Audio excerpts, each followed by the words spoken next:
everybody! Let's get some music up real quick. So... there we go. Hopefully it's not too loud for you guys. So last time with, Draw Steel, we were going through the basics, so, let's refresh a little bit. If I can zoom in on the PDF, that would be great, because I can't see. Actually, let me put on my glasses. The glasses might help. Yeah, no, these are dirty. Let me grab,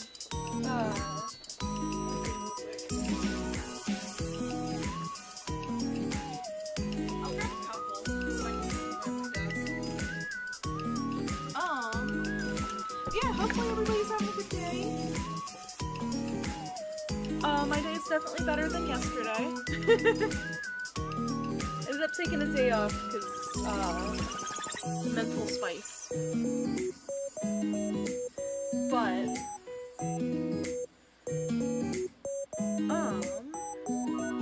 that's neither here nor there.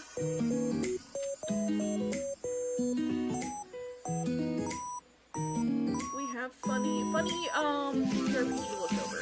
So Draw Steel is different from D&D. It is a different system altogether. Though it does host a similar vibe. So, last time when we looked at Draw Steel, we found out that it was very much more for epic hero stories, while still being a little grimy, you know, like gritty. But it's definitely one of those that is very different from how you traditionally play D&D. It is not a yeah, it's not a D20 system. I believe it's a D10 system. I'll have to look on the thing, on the PDF. Let me check real fast. Yeah, so we roll D10s, and then we also, so our main dice that you're gonna need to play this is a D10, D3s, and D100s. So how you do a D3 is normally, if you don't have a D3, because you can get those, surprisingly. They look like kind of like long triangular rhombuses.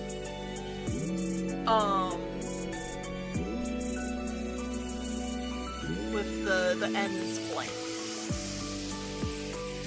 But you can roll like 6-sided die instead, treating 1 through 2 as 1, and so forth.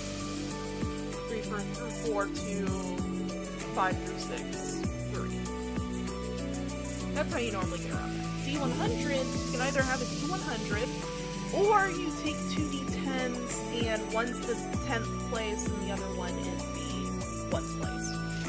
Hi, Sanic! But from what we know now, you get a lot of bonuses and downsides depending on what you're doing during combat, what your terrain is like, everything else. You get minuses, and it's like, it's out in the open. Normally these things are DM side only, and that affects the DC, but in this it's more actively hindering and stuff on the character.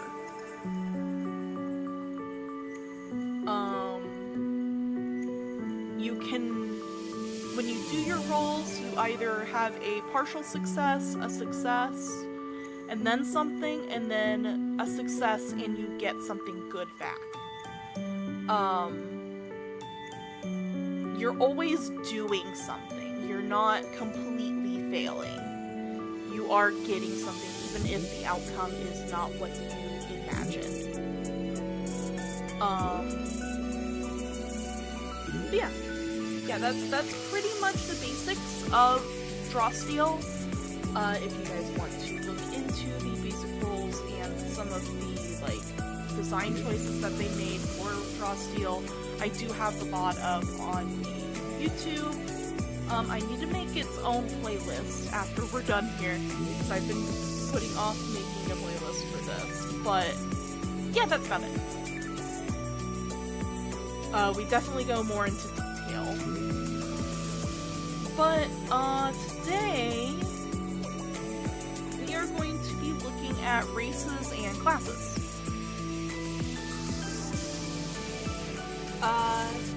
So look at that. We have our ancestries.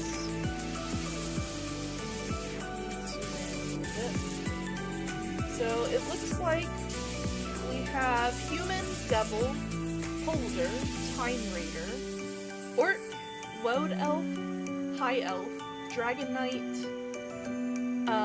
Minoic, dwarf, Hakan, and the revenant as our different races.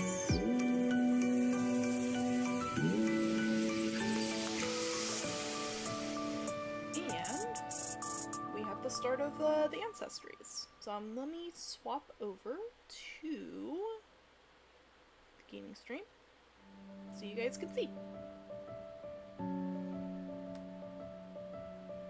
Let me move this over just a little bit.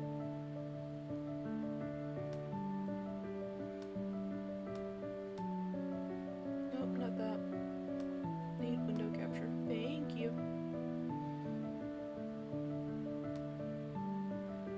Move this over just a little bit. Yes, I have multiple tabs open. There we go. I just want to... There we go.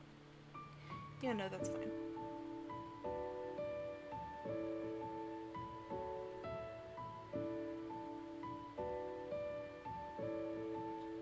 Actually, I think we're gonna make this a little bit smaller.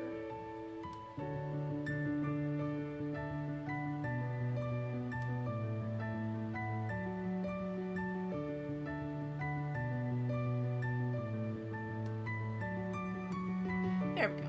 Yeah, that looks a lot better. Alright.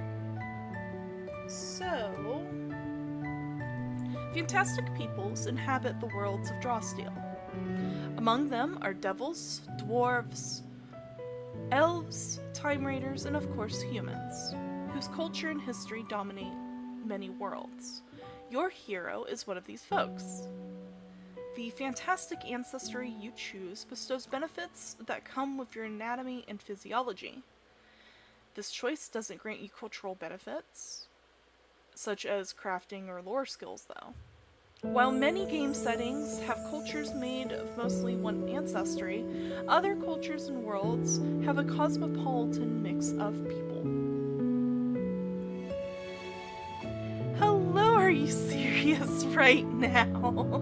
Welcome, hun. I am Momo Yumeko, magical girl in training. I do cozy streams, TTRPG streams, and gaming every day here on Iriam, and a few days a week over on YouTube. Welcome. We are going over Drawsteel, a TTRPG that boasts, that is mostly based off of, epic heroes and fighting and pushing on until your breaking point. Welcome.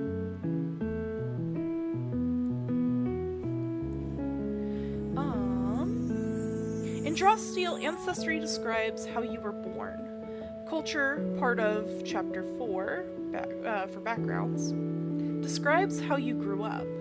If you want to be a woad elf who was raised in the forest among other woad elves, you can do that. If you want to play a woad elf who was raised in an underground city of dwarves, humans, and orcs, you can do that too. This chapter describes 12 ancestries for the game. Devil.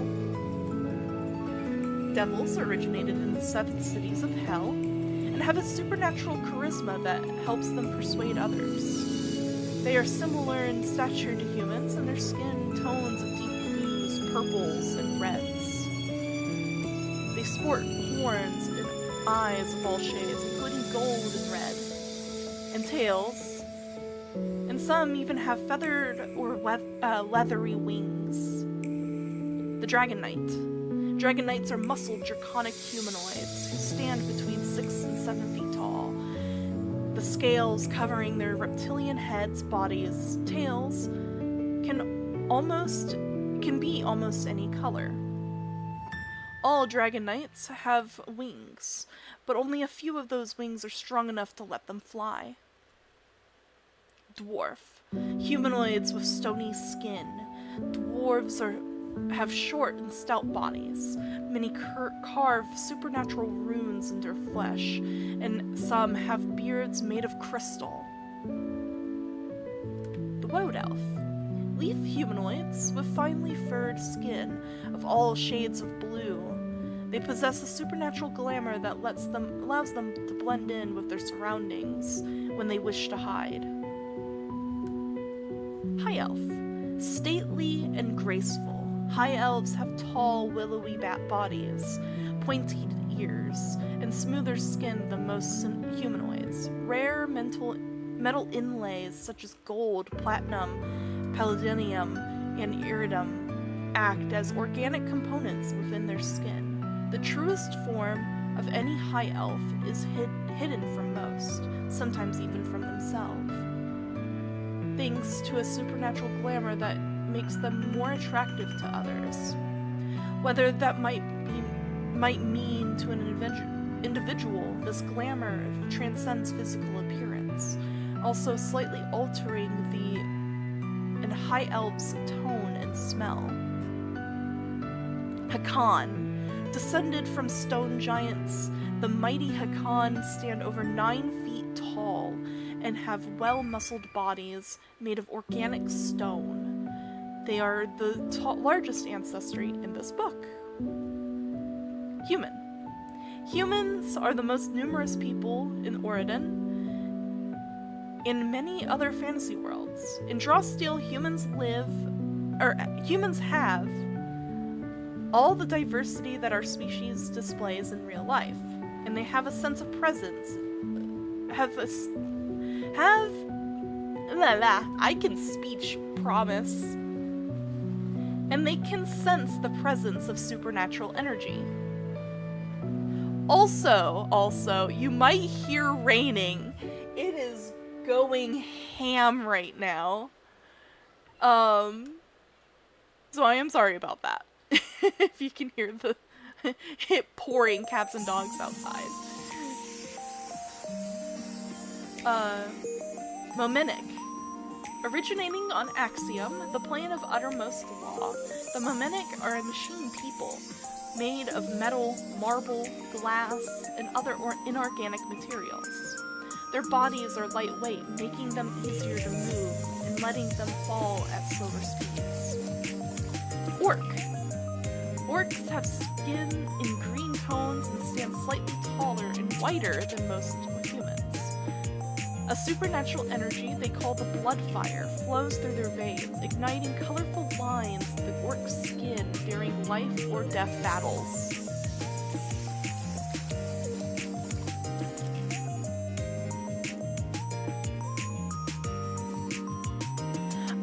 I live up north, luckily. I don't live down south anymore. But yeah, no, I feel it, because I feel that because I have a couple friends that live, lower south.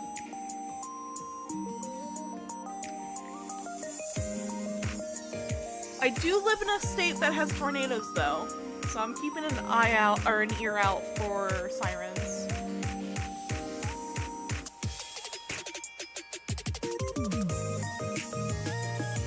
Ooh, yeah, no, I'm from Southeast Tennessee and Northeast Georgia, so I understand fully. It's bad. Polar. The smallest of the ancestries in this book. Polders stand no taller than 3.5 feet tall. They look like smaller humans, and they have the ability to blend in with the shadows. Oh, we found a halfling! We found the halfling adjacent. Revenant. No hero starts their life as a revenant. Rather, these undead creatures return to the world of the living because they have dire business that needs to be finished. A character of any ancestry can become a revenant. Time Raider. Travelers of the Timescape. The Time Raiders, or the Kuanzai, as they call themselves, have 4 arms and a singular ocular sensor instead of a pair of eyes. Many have innate psionic abilities that make them capable warriors. I can speech. Promise. That's kind of cool. Okay, I really like these warriors. Yeah, no, that's the Momentic. They come from the plane of law, so that makes sense. Uttermost law, to be exact. I don't know how the heck I got lawyer out of warrior. Alright.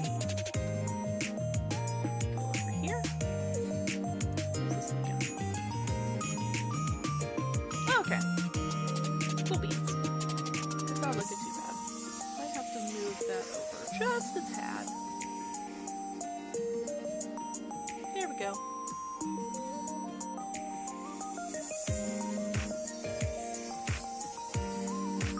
Alrighty. On the origin of species. Orden, talked about in chapter 1, is a fantasy world. It works on principles similar to those many people throughout history believe govern the real world. I don't know. A god did it, probably. Humans, elves, orcs, dwarves, dragons, all have creator gods, the elder gods, 4 of whom made the world for some reason. Maybe they were bored. The fashion among these gods for creating new intelligent species petered out after the orcs. Once humans came along and invented war, it stopped being fun. Hi, Spark! Hello, friend! It may be all species were created by gods. That's simply what a lot of people throughout our own history assumed. Orden has no Darwin, and probably won't ever. There's still some inheritance. People expect children to look like their parents, but there aren't evolutionary pressures except for on a very local scale. And in a world where powerful world-altering magics are available, mortals sometimes try to recreate God's efforts. Some succeed, and new, intelligent speaking peoples are born. However, mortals are not gods and lack their inseparable wisdom. They are, in fact, very equitable. Many have sought the power to create. It is available to any sorcerer of near godlike power with the right rituals. Though, these days, that power is very obscure. Creating new intelligent species was easier for mortal wizards back in the youth of the world when magic was briskier. Yeah, we're going over Draw Steel. We're going over the origin of different species.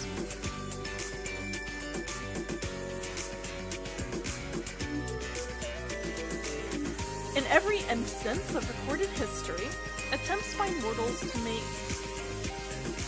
obedient servitor races backfired. The steel dwarves worked marvels with Valier, the true metal and the miracle mineral Iridos, known as plasma core, that grants objects a semblance of life.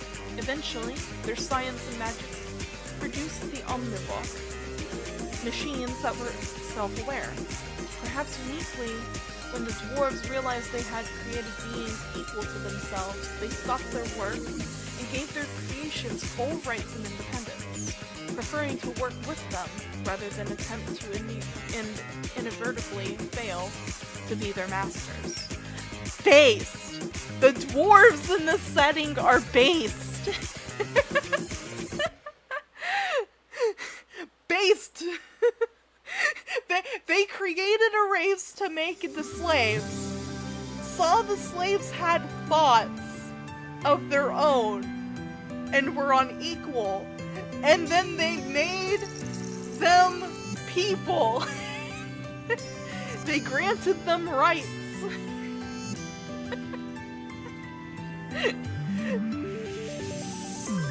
In too many settings. Let me take off my glasses for a second. My eyes don't stay. In too many settings, dwarves freaking are slave owners. Looking at the freaking what is it, the Dolagar? The Underdark dwarves. The Psionic dwarves. They're normally lawful evil, and they freaking enslave people in the Underdark.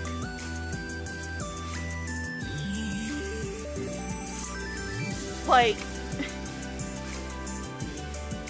I really like the fact that they're like, oh yeah, we made a sentient race. They're not gonna be like used for war or slavery. We're gonna give them equal rights. Yeah, no, we're gonna be chill. Yeah, they're just there. That's great. Yeah, no, draw steals so far have been based. I definitely suggest looking into it. It's cool.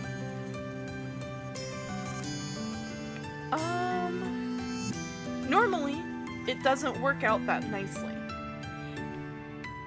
Even with the best of intentions, things go awry. The dragon Phalanx, created by the good King Osmond's wizard, Vitalia?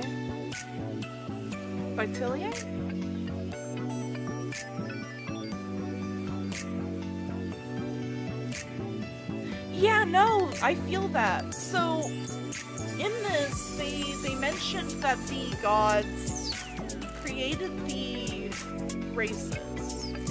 Humans, dwarves, elves, and orcs?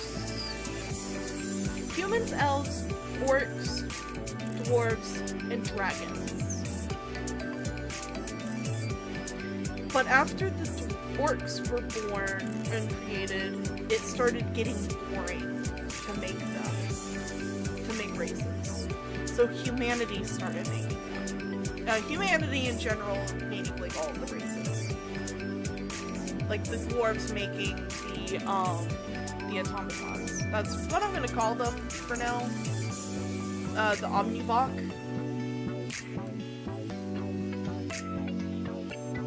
But yeah, in a way it does feel like the gods are like, hey, yeah, a little bit of help here.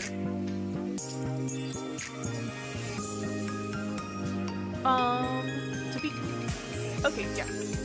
The Dragon Phalanx were created by the good King Osmond's wizard, Vitalia, to be the perfect knights, dispensing justice throughout the lands.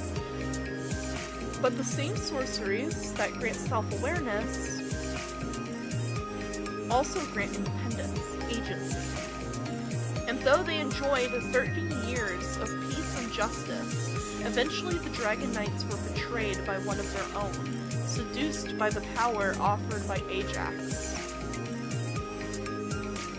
Yeah, no, it's really cool! And very within the setting. So from what we know of with how the base rules work, the mechanics of the setting is the longer you go without resting, the stronger you are. It rewards you in being risky. Because they state a hero should always be able to push on. If you rest, you risk the enemy getting the upper hand.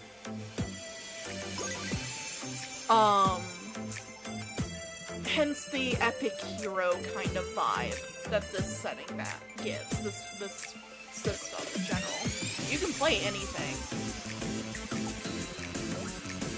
Hello, Dark Heart! Welcome, welcome, hun! I am Momo Yumeko, Magic Girl in Training. I do cozy streams, gaming every day here on Iriam, and a few days a week over on YouTube. Welcome, welcome.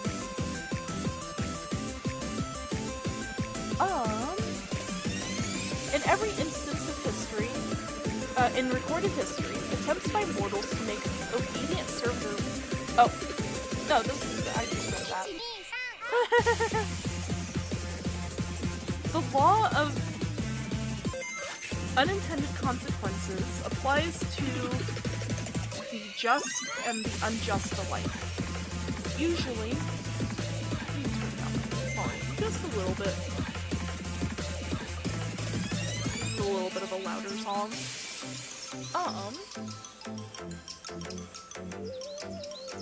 Usually when some powerful being tries to create an intelligent species, it is for less than virtuous reasons. The Sinroli are responsible for several intelligent species in the timescape, each an attempt to create a perfectly obedient servitor species. The most notorious example are the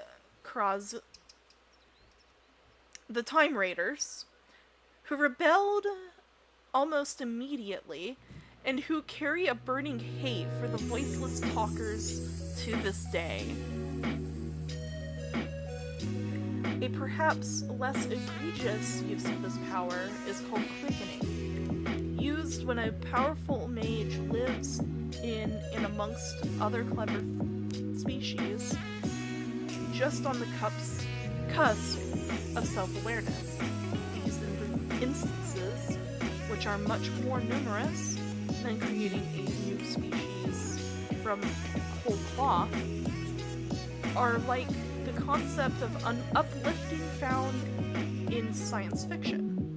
The mage or witch or shaman didn't create anything. They just gave these cute, clever frog things a little boost, a little nudge, and suddenly there are onagwaddles walking around and having conversations with each other.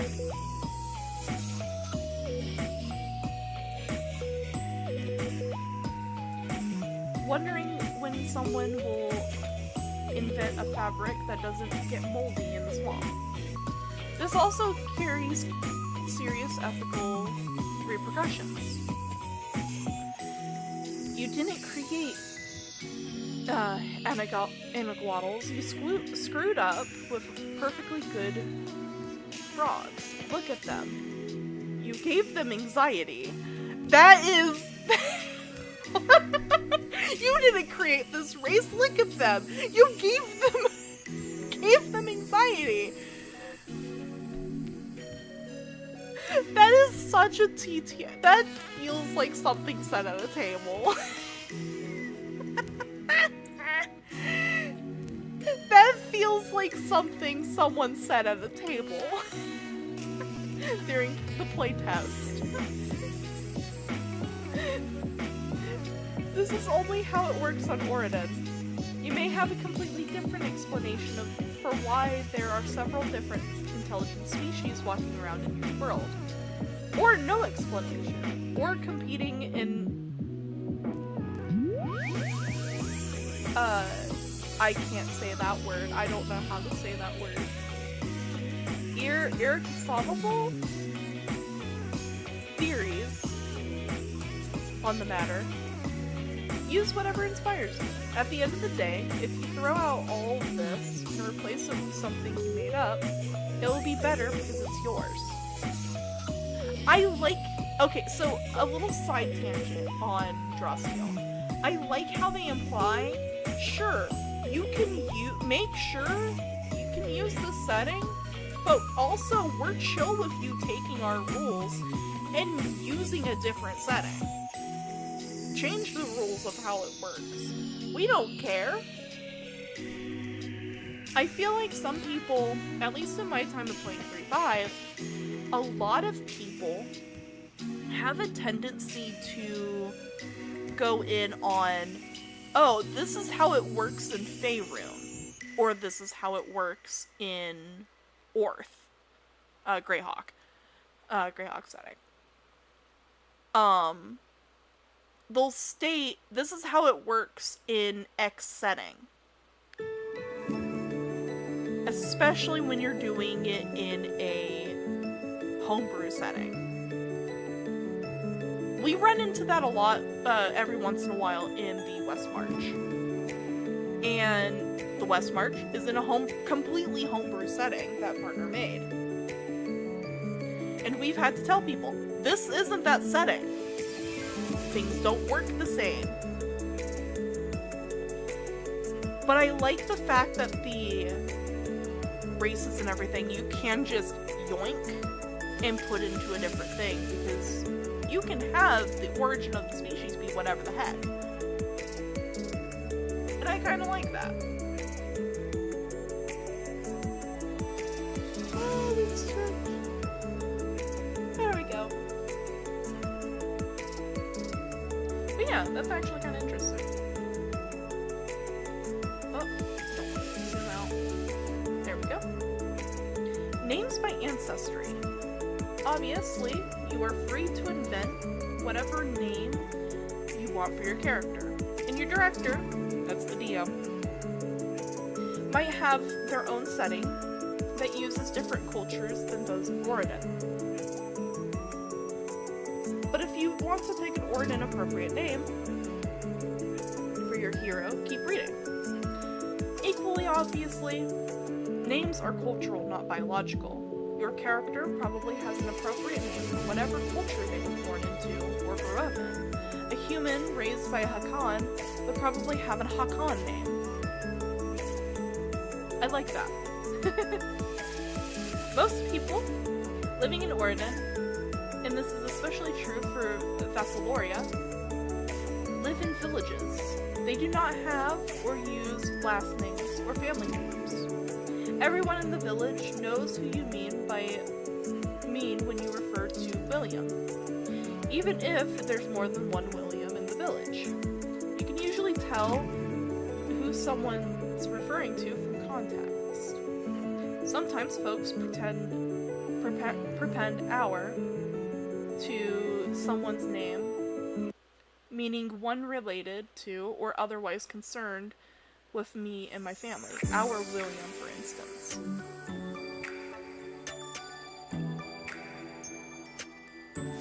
Yep, more than one William in the village. I kind of like that. If that's not enough, folks use another identifier known as a by name. If there were two boys in the village named Much, one of them might be called Mudge the miller's son, to distinguish them from the other lad. Yeah, no, you have a good night, hun. Stay safe.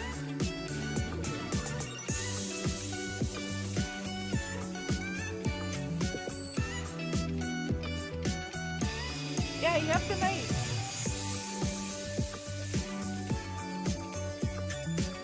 Are the residents in this village evil?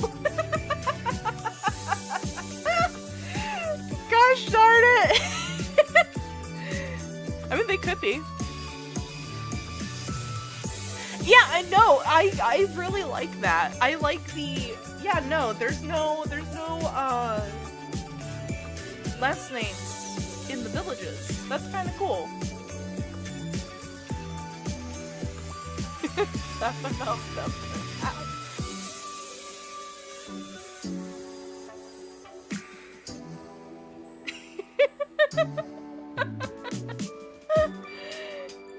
You guys are great. Yeah, no, yeah, you have a good night, man. Got a aura, a farm aura.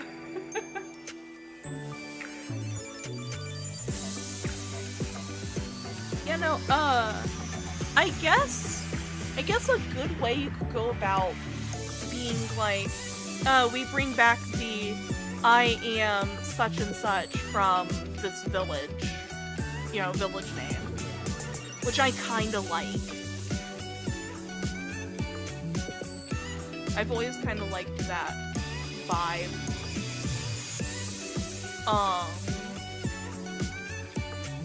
Like, I'll use the guild game that I used to play in,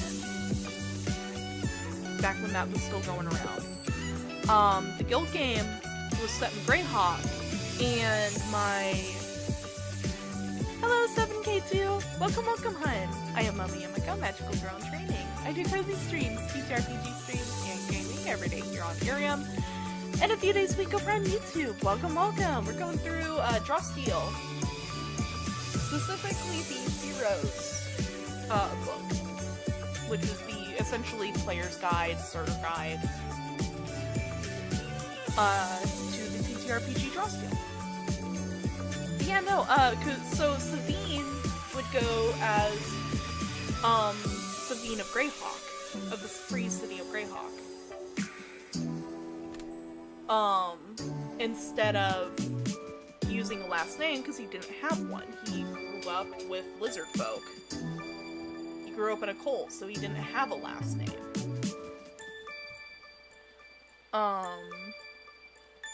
Saint goes by his title, which is Saint, the Blade of Elios.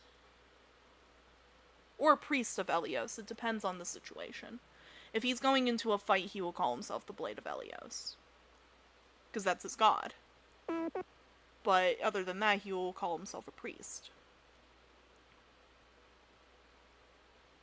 I've always liked that naming convention. So I'm kind of glad that that's a thing.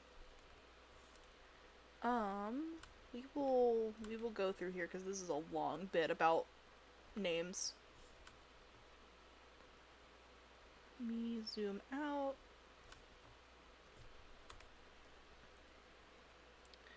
Alrighty. Oh my gosh. Okay, names and gender. Most cultures in... Oh, hang on. Actually, let me scoot this over again.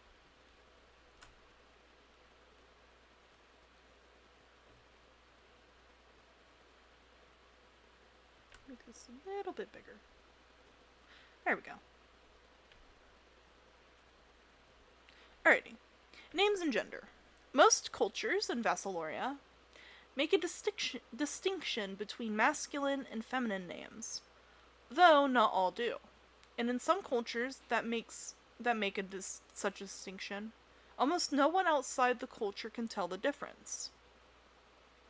Among those cultures, which do make a distinction between masculine and feminine names, there are always names that could refer to a person of any gender. Here in the real world, you can't tell a person's gender just by the name Shane. This is mostly because which names are considered masculine and feminine change over time. And when this happens, there's a period, maybe a few generations, where the name could refer to a person of any gender. Hello, Alice! Welcome, hun! I am Momo Yumeko, magical girl in training. I do cozy streams, TTRPG streams, and gaming every day here on Iriam, and a few days a week over on YouTube. Welcome! We're going over the TTRPG Draw Steel, and we're going over like the cultural names of different ancestries and the world building of Draw Steel.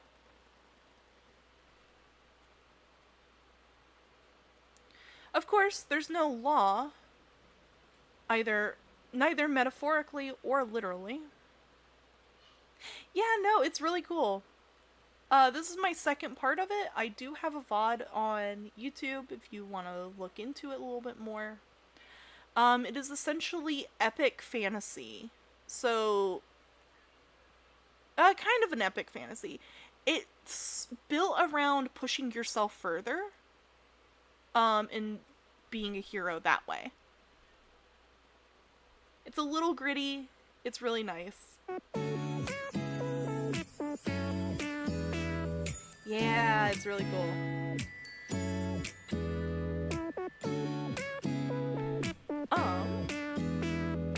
Yeah. I'm reading through the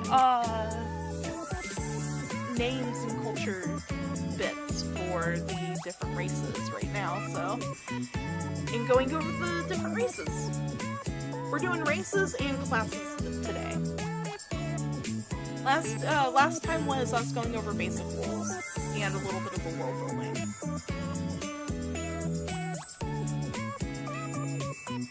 Of course, there's no law, neither metaphorically or literally, that requires your character to go by their birth name. They might not even know their birth name depending on what happened after they were born.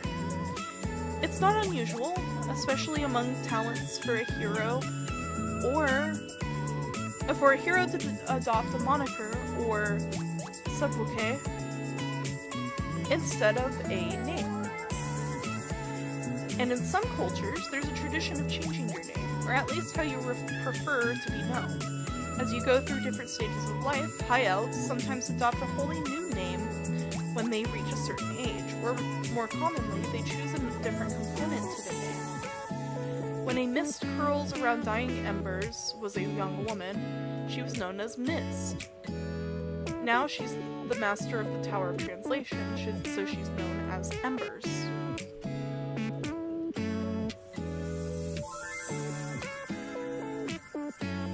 Authentic or comedic. For some players, choosing a good name, by which they mean authentic to the setting, is important and could take a while, because the right name can ground a character in the world. And this can be helpful, and this can help the player feel more immersed in the fictional reality.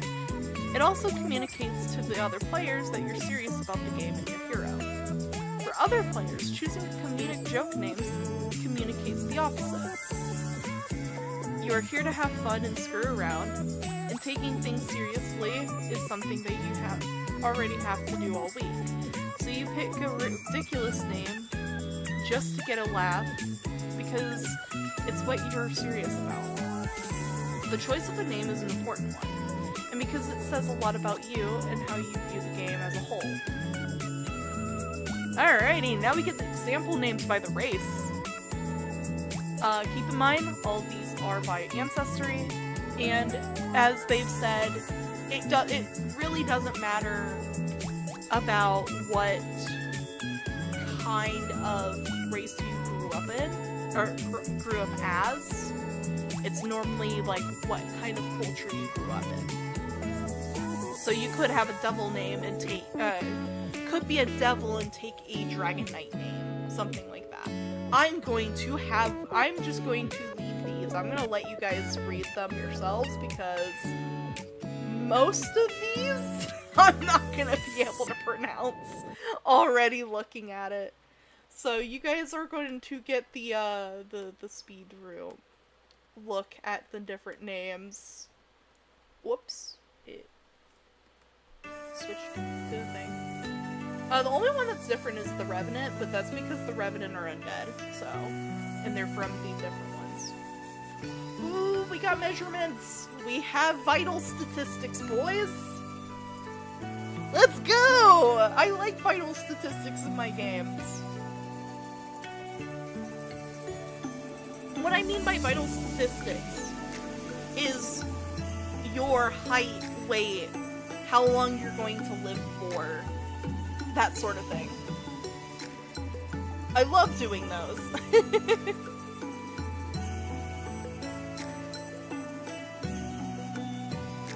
Alright.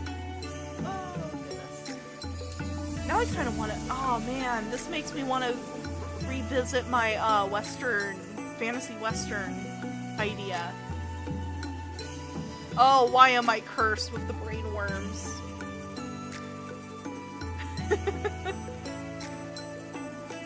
Alrighty, okie dokie boys. Let's show you guys. There we go.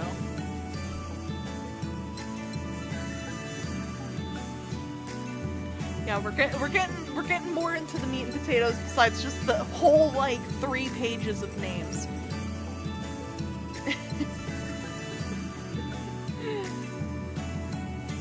Which, I mean, there's no problem in that because of how fantasy settings are. This feels definitely more like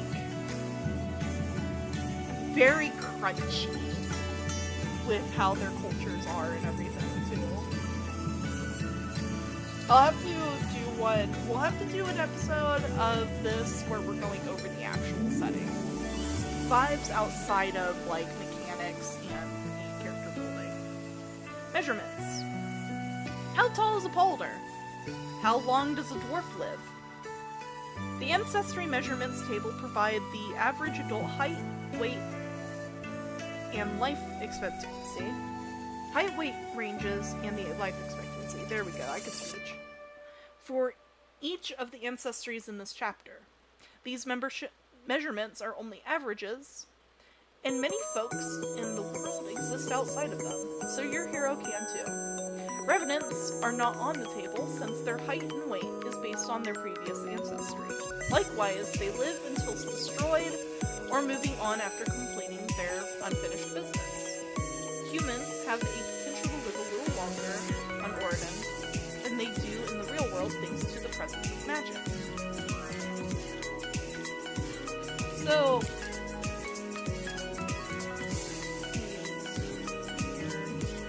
here's our ancestry measurements, and this is about around the thing. So,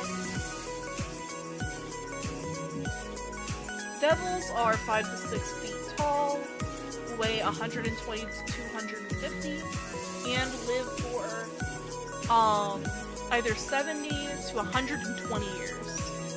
Dragon Knights have 6 to 7 feet tall, 200 to 350 pounds, and live for either 50 to 90 years. Dwarves are 4 foot to 4 foot 6, 500 to 1,000 pounds. Holy heck! Well, I mean, they are stone. But holy heck! Do not try to pick up the dwarf friend. Unless you can handle it. Oh my gosh! Stout! Yeah, the 4 foot 6 and be 1,000 pounds. 4 foot 6 and 1,000 pounds is crazy, Dio. I mean, they do have stone skin. Like, they carve runes into themselves. Because they have stone skin. Like, that makes sense. If you're made of rock, you would weigh that much. But, gosh, I wasn't expecting them to be that dense. Life expectancy, 700 to 1,500 years. Woad elf, 5 foot 6 to 6 foot 6, 100 to 150 pounds, and can live to around 1,200 to 3,000 years. Same thing with the high elf. The Hakan are 9 to 10 feet tall, 1,000 to 2,000 pounds, and can live for 300 to 500 years. Humans are 5 foot to 6 foot, can weigh anywhere between 100 to 300 pounds, and live for 70 to 120 years. Orc, 5 foot 6 to 6 foot 6, 150 to 300 pounds, and live for 50 to 90 years. Boulder, 3 foot 3 inches to 3 foot 9 inches, 20 to 50 pounds, and live for 50 to 90 years. Yeah, no, it mentioned that they can live longer.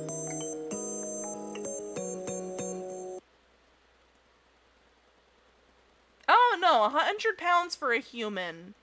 because this is like average. So 100 to 300, yeah, that's kind of like the shadow realm. A short, like 5-foot human probably isn't going to weigh that much. If they're like super skinny.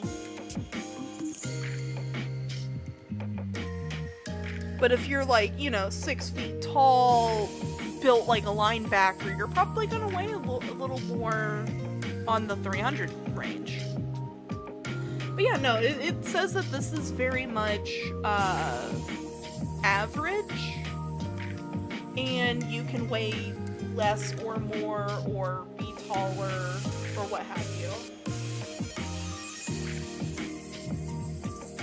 And then Time Raider, 5 foot to 6 foot, 120 to 250 pounds, and live for 50 to 90 years. That's kind of cool. Starting size and speed. Unless otherwise noted, a character of any of these races have a size of 1M and have a speed of 5 and a stability of 0. We'll have to see the abilities area for the ancestries. Each ancestry has one or more signature traits, which your hero gets for free if they take that ancestry. Hello Lily! Welcome, welcome, hi! I am Momo Yumeko, Magical Girl Training. I do cozy streams, TTRPG streams, and gaming every day here on Iriam, and a few days a week over on YouTube. Welcome, welcome. I normally shorten it down a little bit.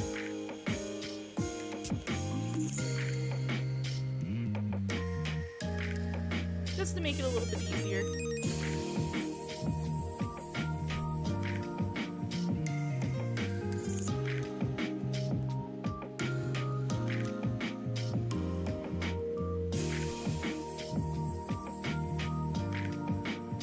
Yep, no, I'm not dealing with that today. Well,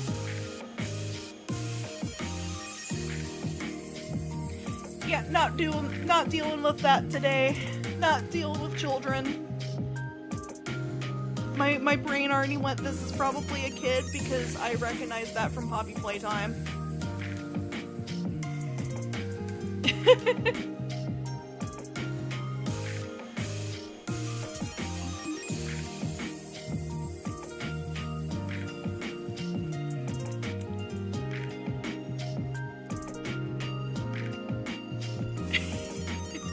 I'm just blocking them. I'm not going through the whole report process because I don't have anything to report with, so.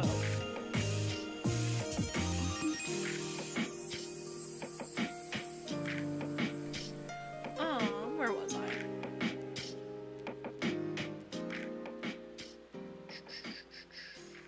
Okay. Each ancestry has one or more signature traits, which your hero gets for free if they take that ancestry. This is a defining feature that other heroes of your ancestry also possess. Ancestries also have purchased traits, but you don't get every purchased trait your ancestry has to offer. Instead, your ancestry provides a budget of ancestry points that you can use to select traits. Each trait has a point cost that you pay to grant its benefit to your hero. For an example, the Devil ancestry has the signature trait Silver Tongue and 3 ancestry points to spend on 7 different traits.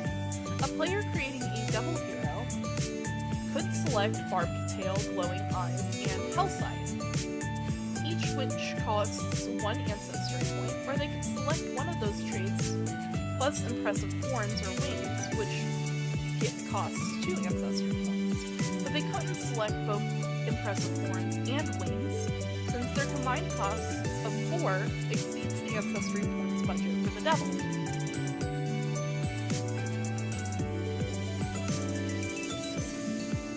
And now we are on the actual races. Let me zoom this out for you guys,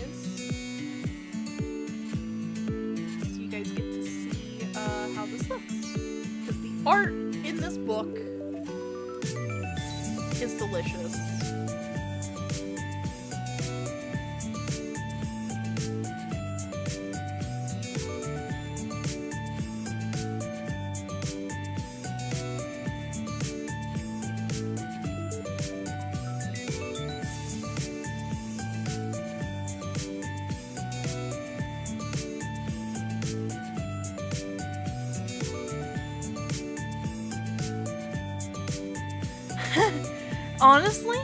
Honestly, that's kind of smart, IMO.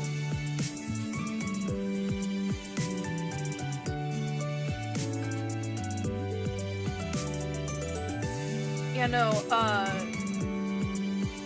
I've asked a few people. I had someone that was pretty chill yesterday.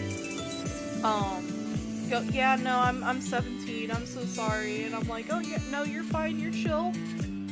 I am gonna have to ban you, but if you reach out to me when you turn 18, I will let you come back in because you were chill.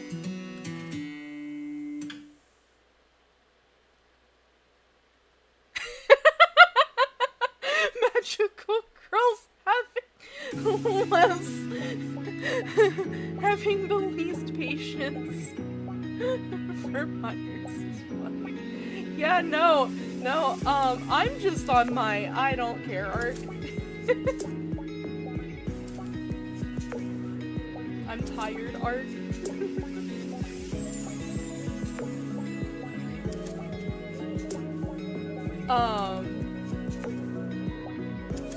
Yeah, no. Life be testing me, man. There we go. We'll probably zoom in a little bit more for the actual text bit, but we're probably going to be doing a lot of reading, so I will probably go back to chatting stream while we're reading this bit. Yeah, no, it has great art. Yeah, no, let me go back. Yeah, no, they cook with the art, I'm not gonna lie. The devils look great though. As a serial tiefling lover, yes. Respectfully, yes. Yeah, no, so I'm one of those that I will play every weird race known to man. I don't play humans often.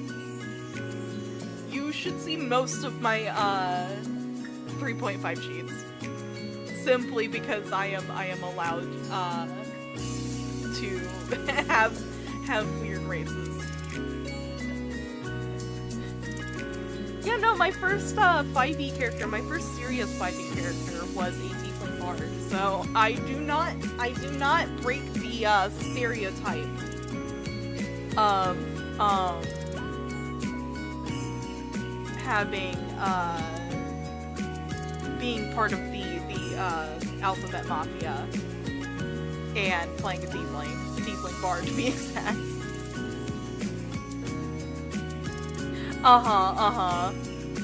Yeah, no, so, West March, we have a lot of furries. We have so many furries, and that's because, 3.5 has a lot of races like that. From the cat folk to the dragons, since you can play a dragon, yeah, as long as someone's, like, running savage species. That sort of thing. If you have the Pathfinder race builder, all bets are off. All bets are off. You're going to have at least like 75% furries. Which is not a problem.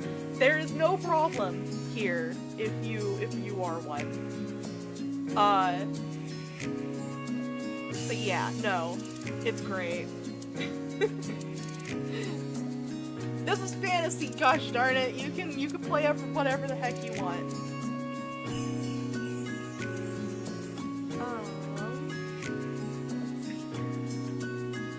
Okay, so races. On devils. Actually. So this is the devils. We got some flavor text. Fantasy for some reason.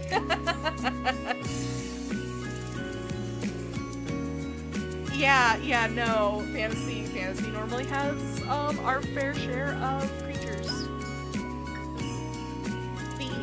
The native ancestry of the 7 cities of hell, devils are humanoids with red or blue skin, expressed in a wide variety of hues, from bright crimson to deep purple. Hi, Jay! Each devil is born with some hell mark.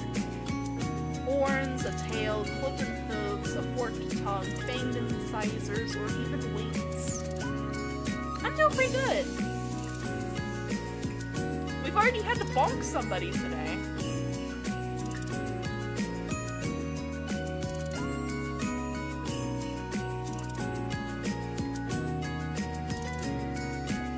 Yeah, we already had to bonk somebody. Yeah, a child came in. Yeah, no.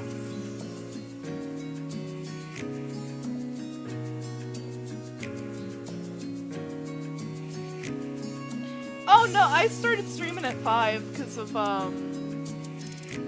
Roll Your Die. Roll Your Die I normally start at 5. Well, hour ago. There we go. Hour ago for me.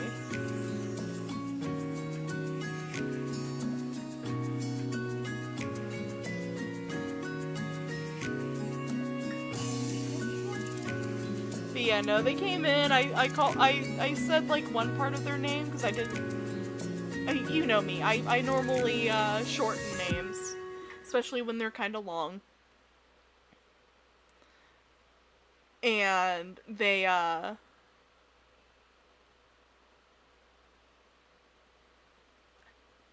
you know, I might have. Hang on. Let me check. Hang on, we're going on an adventure, boys.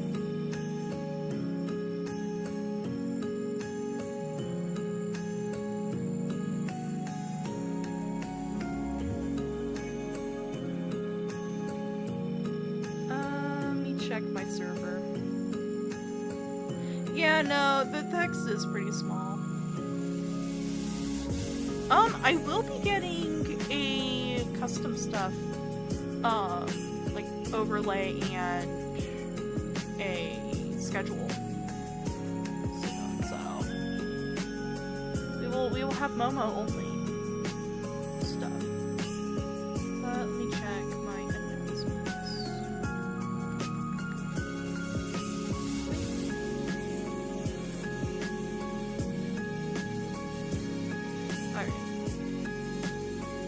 Oh no, it was me. It was all me. It was supposed to be 6. I normally do it at 5 because of how long Roll Your Die can be. It was 6? Yeah, it was 6 today. I was the one that started early. Apparently on the thing. Yeah, no, I normally do 5, so I thought it was 5 that I put it on there. But nah. To be fair, I was very tired putting the schedule together, so it's fine. We haven't had too much trouble today.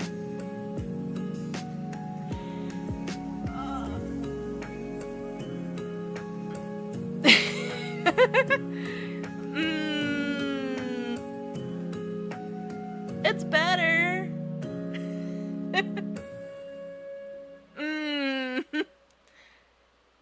It's better. It's a little better. At least mental spicy.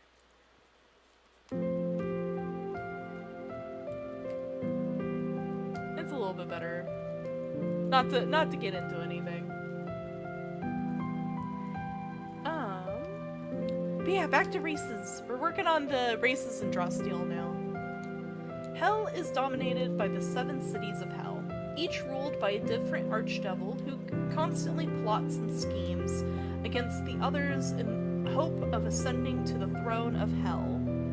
Hi, Ventus! I'm here. I'm I'm in existence. We're going through Draw Steel.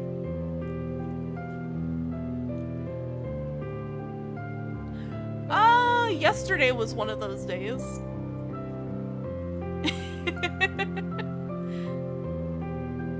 I'm just still getting over it, so. And I wanted to do this, get my brain off of yesterday. Which I do feel bad for not streaming, but I couldn't bring myself to stream without crying, so.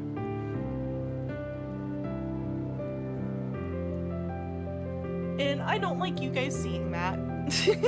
Or more like hearing it. Yeah, exactly. At least today's better. We got to play some, Dark Tide with Lobby and Co. Which I do still intend to make that, friend group. I don't know what I'm gonna, like, do it based off of or anything, but I want to make a friend group type thing. Not like a streamer group, but just like, hey, be able to hang out with different, VTubers and go support. I think it'd be cute.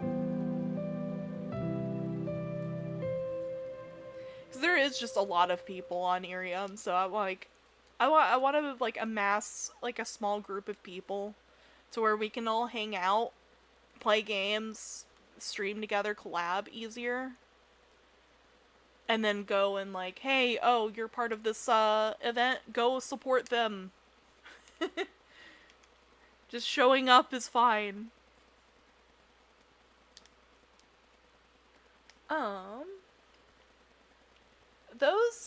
Those devils who joined the trade. The 2026 Chevy Equinox is ready for your daily drives, weekend getaways, and everything in between.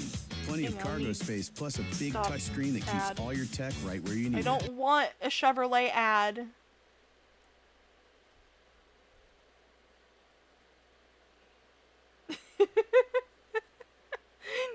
No. No Chevrolet ad.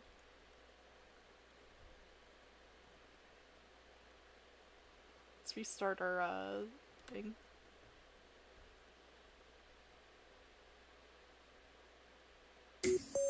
There we go. Because Lord forbid, YouTube actually loops my playlist.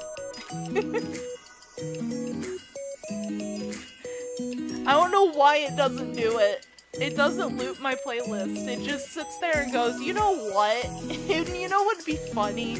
I play the next video that's not in your playlist. When it's done.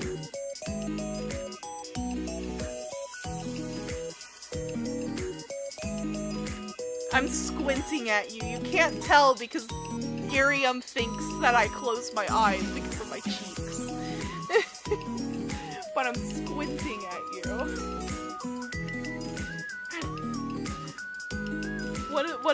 What is the joke about the Chinese inventor of the camera lens?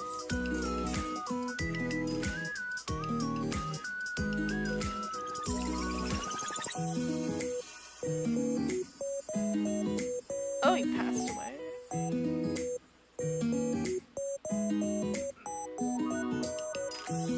Yeah, it's been a minute.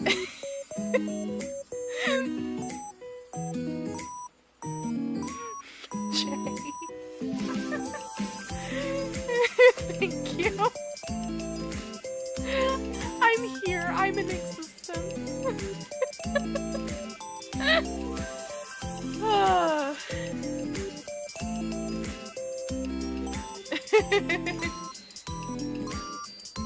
I'm always streaming. You can always visit me.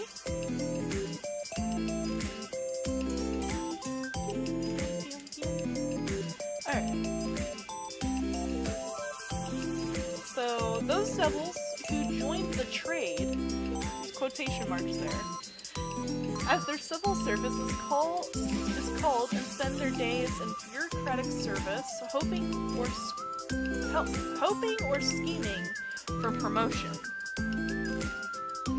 Devils looking for a quick path up the bureaucratic ladder, sign up for the exchange, whereby mortals and the mundane world who perform the right rituals can summon a devil, who bargains with the supplicant on behalf of their archdevil. Archdevils grant temporarily worldly power in exchange for the supplicant's soul, with the summoned devil acting as the broker.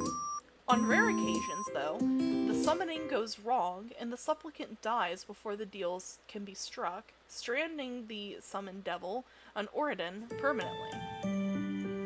Some stranded devils seek to return to Hell, but most prefer life on Oridan, where the phrase "stabbed in the back by a colleague" is usually a metaphor.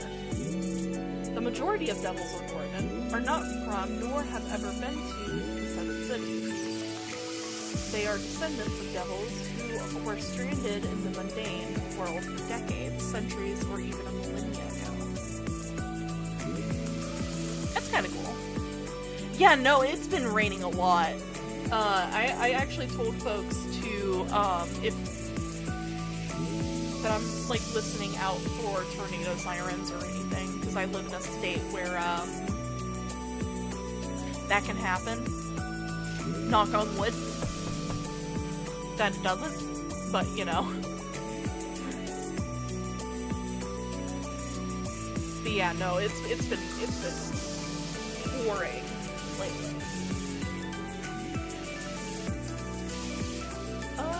That is a role-playing bit. We're gonna skip that. We're not gonna do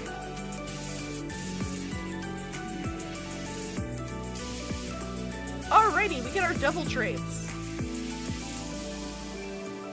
So, from last time, when we were doing this, from just a couple minutes ago, it mentioned that devils, every race has a signature trait, and then they have 3 ancestry points to spend on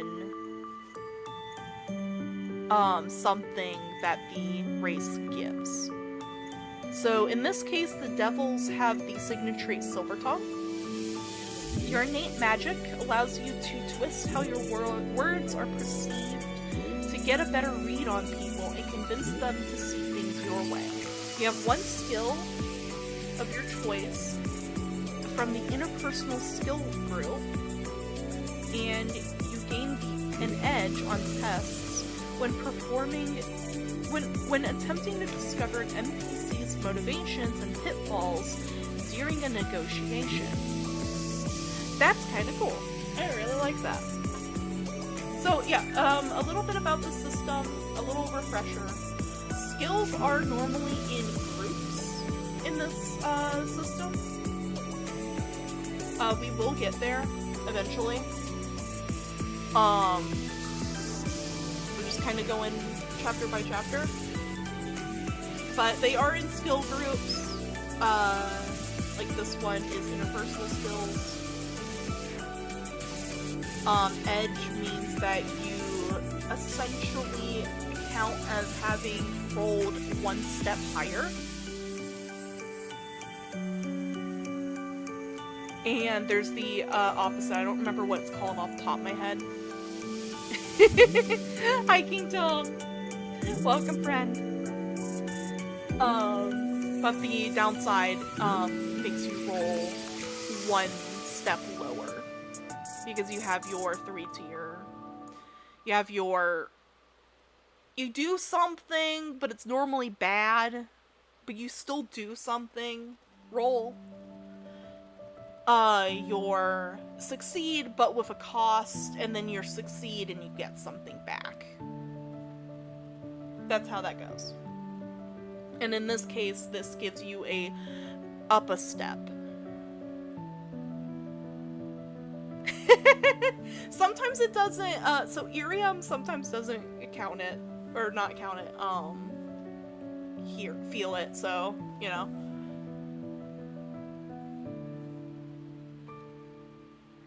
Yeah. So our purchase traits that we can get, so they get 3 ancestry points. And those 3 are, or those different ancestry points can be spent on anything on this list, as long as it equals to 3 points. So So they got barbed tail for 1 point, beast legs for 1 point, glowing eyes for 1 point, hell sight for 1 point. Pretty good, pretty good. Better than yesterday, that's for sure. Impressive horns, prehensile tail, and wings are all 2 points. What do you mean, doubt? Today's been better? Yeah, no, today or yesterday was rough. Yesterday was rough, Dio.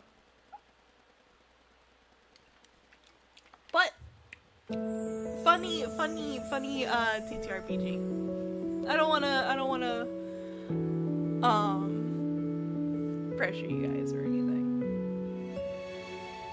Or trauma dump.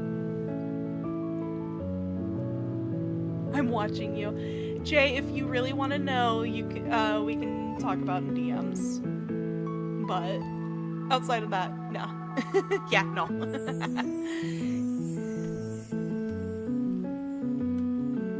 So it goes, so all the different things here give you different things. So let me actually, gaming stream. Okay. Let me zoom this over. So all of the different abilities that you can get from the race is right here. So you're spending a point pretty much to customize how your specific character is.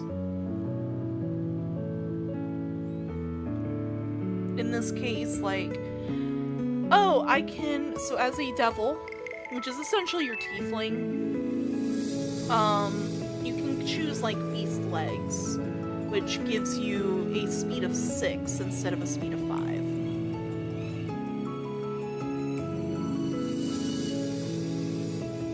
Yeah, you have a good night, man. Hell sight lets you be able to see through the darkness, fog, and other obscuring effects. Stuff like that.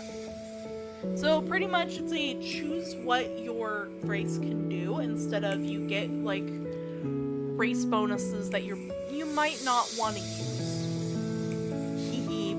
Pizza and cola actually sound really good.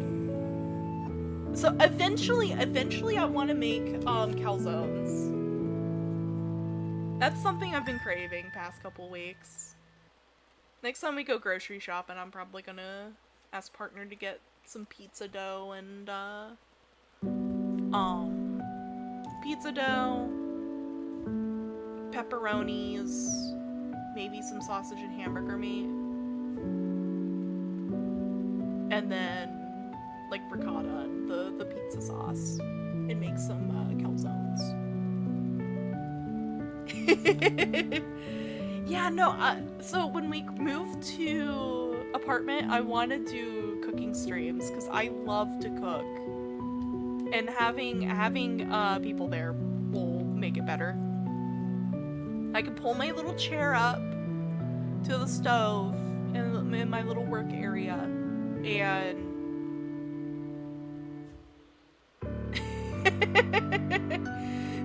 yeah, no, I love to cook. My dad taught me how to. Hi, James! Welcome, hun. Yeah, no, that's something I want to do is cook. You love to cook and I love to eat. Yeah, that's actually one of my love languages. So, if you're a guest in my house, if you leave hungry, that is a you problem because I'm going to be shoving food at you.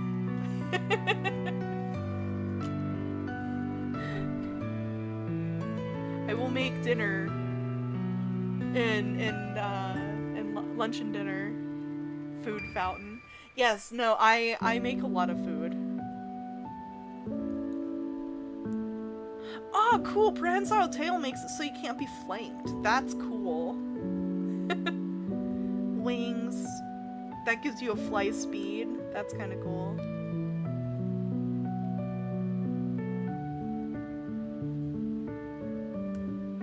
That's sick. That's really cool. I really like that.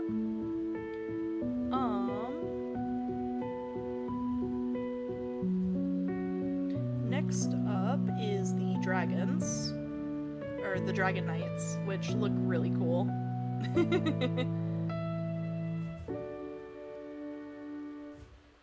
I'll let you guys witness the artwork. Hang on, let me see if I can make this smaller.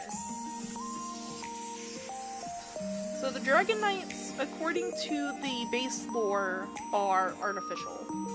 They were created. Exactly. You get food. You get fed well in my household.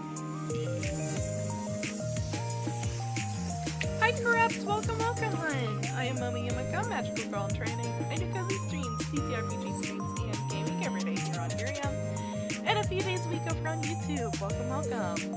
We're going over the TTRPG draw steal.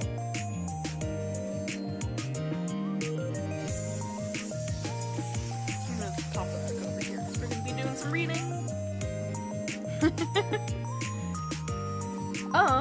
Alrighty. The ritual of Dragoness Dracogenesis that grants the power to create a generation of dragon knights is also known as draconians or wormrights, is obscure and supremely difficult for even the most experienced sorcerer to master.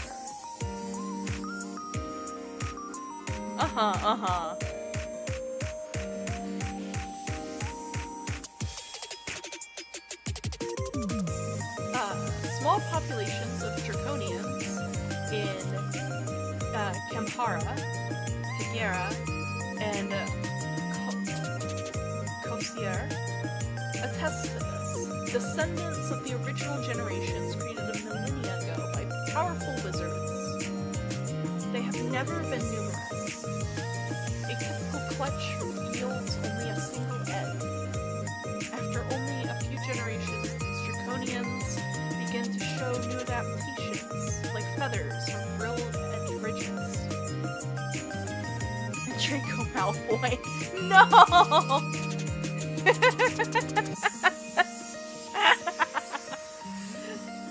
The largest extent population of draconians is the remnants of the dragon flanks in Thessaloria.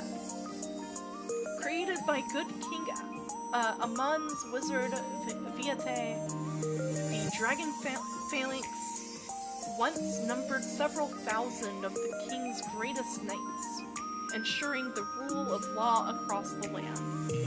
Knighthood is a title carried by every member of the first generation of dragon knights. Within the dragon phalanx were shadows, censors, tacticians, and elementalists. Members of virtually every heroic vocation could be found in one of the 8 dragon flights that made up the phalanx. For over 30 years, these heroes were symbols of justice, protecting the weak from the strong, and standing between the common folk and those who sought power over others. Those who grew up in that place and time could not imagine the way of life, any other way of life. Then Ajax came.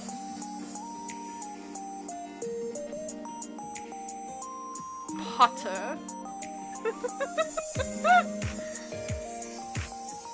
Yeah, no, they do. Alright.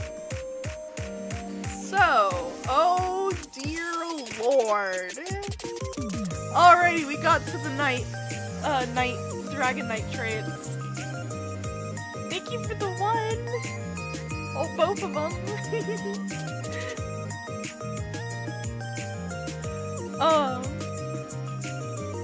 Like the Pokemon?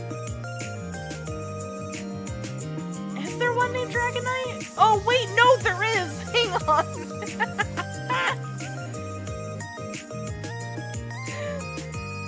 Yeah, Dragon Knight. So it's like it's literally dragon, and then they are a knight.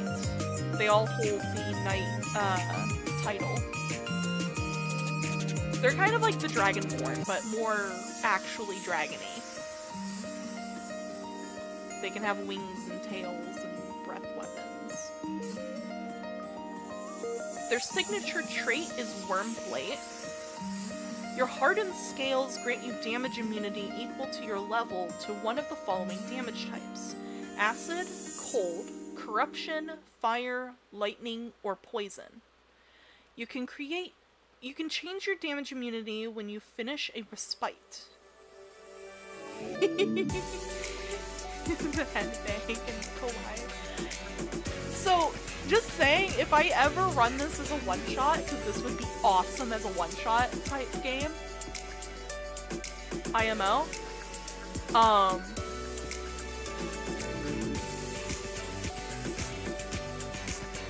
yeah, no, this is really cool. I really like this system so far. I like how they handle the races, in particular. So you get your signature trait, you know, what makes your race, and then you get points. How many do the Dragon Knight have? They have 3 ancestry points. Draconian Guard is 1 point. Looks like that is the only one. Nope, there's more. Never mind. There's more. So I'm gonna go through and tell you guys all of the 1.1s, and then we'll go through and tell the 2.1s. Just based. I feel that. So Draconian Guard, whenever you or an adjacent creature take damage from a strike, you can use a triggered action to guard against the blow. You reduce any damage from the strike by the amount equal to your level. Wait, no, that's so cool.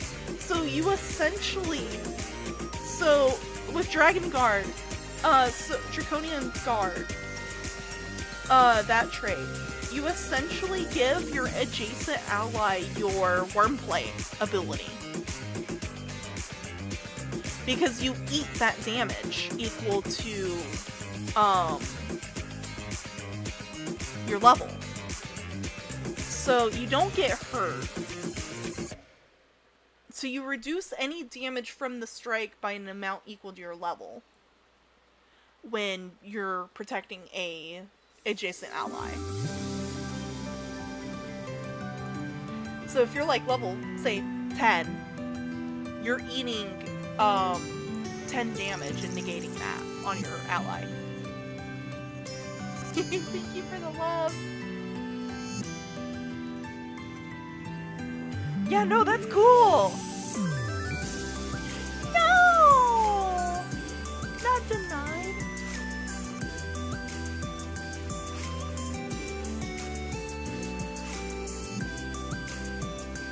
Ooh, yeah. I might add that, if you send the, thing to me. I'll put it in the voting pool. We normally, after we're done with a TTRPG, yeah, no, check it. Because after we're done with the TTRPG, I run a poll with the community to see what we want.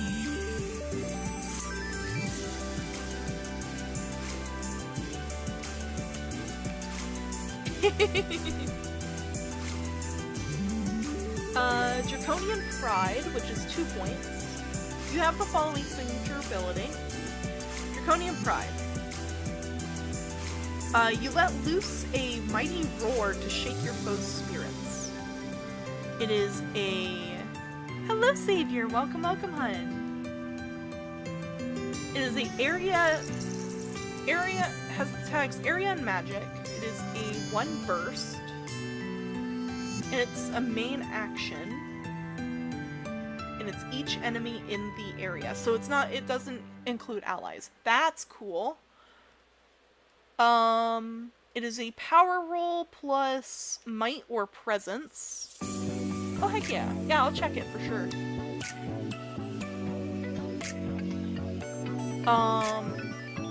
On a less than 11, you get 2 damage.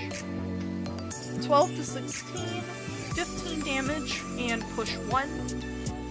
And then 17 plus gets 7 damage, push 2. Which, that's pretty good. Honestly.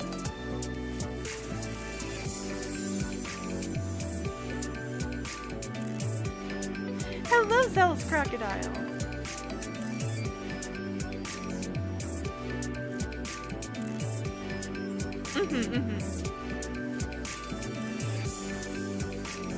Yeah, hello, Zealous Crocodile. Welcome, welcome. I am Iriam Yumeko, Magical Girl in Training. I do cozy streams, TCRPG streams, and gaming every day here on Iriam, and a few days a week over on YouTube. Welcome, welcome.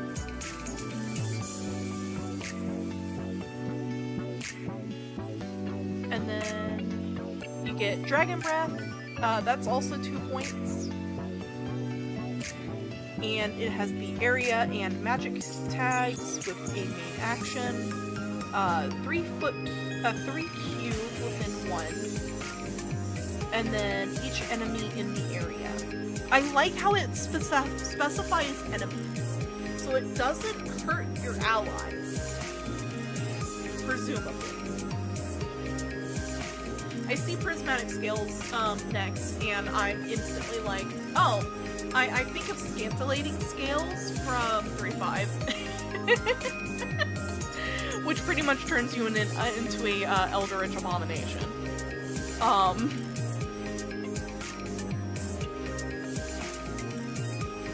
2, 4, and 6 damage. You can choose this ability's damage type from acid, cold, corruption, fire, lightning, or poison. Prismatic Scales, which is 1 point. Select 1 damage immunity granted by your Wormplate trait.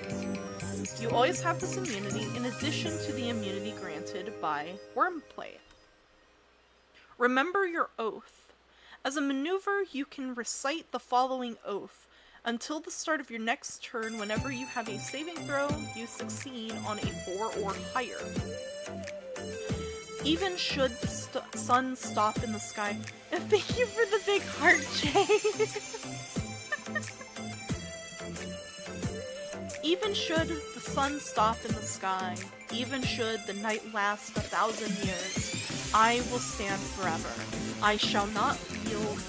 Those who suffer and yearn for justice, I am your sword and shield.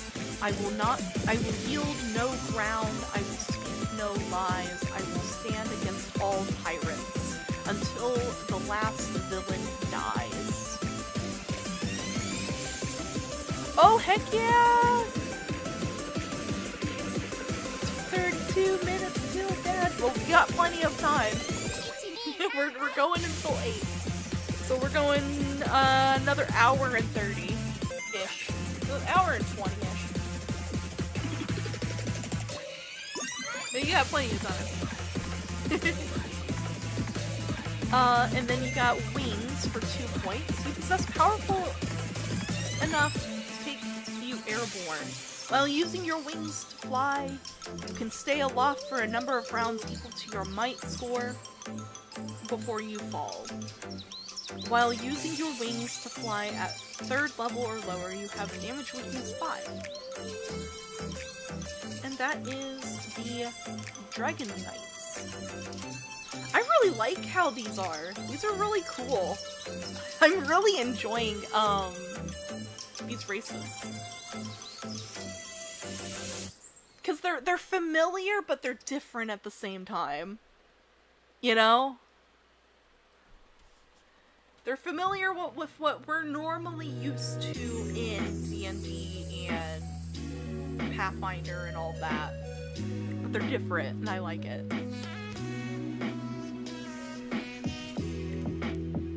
I'm really enjoying the Dragon Knight. I want to make one of those if I can ever get partner to run this game.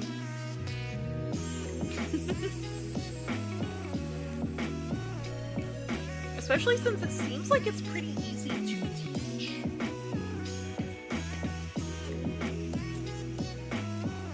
Oh, I'm gonna get up and stretch for a second. So, YouTube end. The camera is about to go all wacky.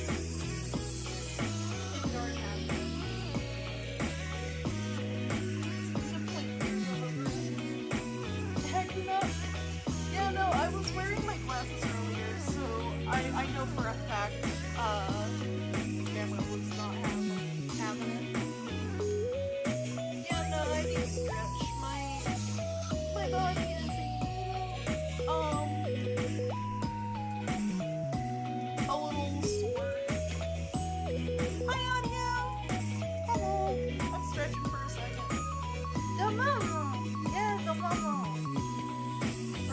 Drosteel. We're going over the races, which I am really enjoying. Races and Drosteel. We just got done with the Dragon Knight, which is pretty much like the Dragonborn, but a little different. They're kind of paladin-y, honestly, which makes sense because they are knights first and foremost. They seem very lawful. Pelican nose. I'm not gonna lie, I want to run something in this. I had the idea of doing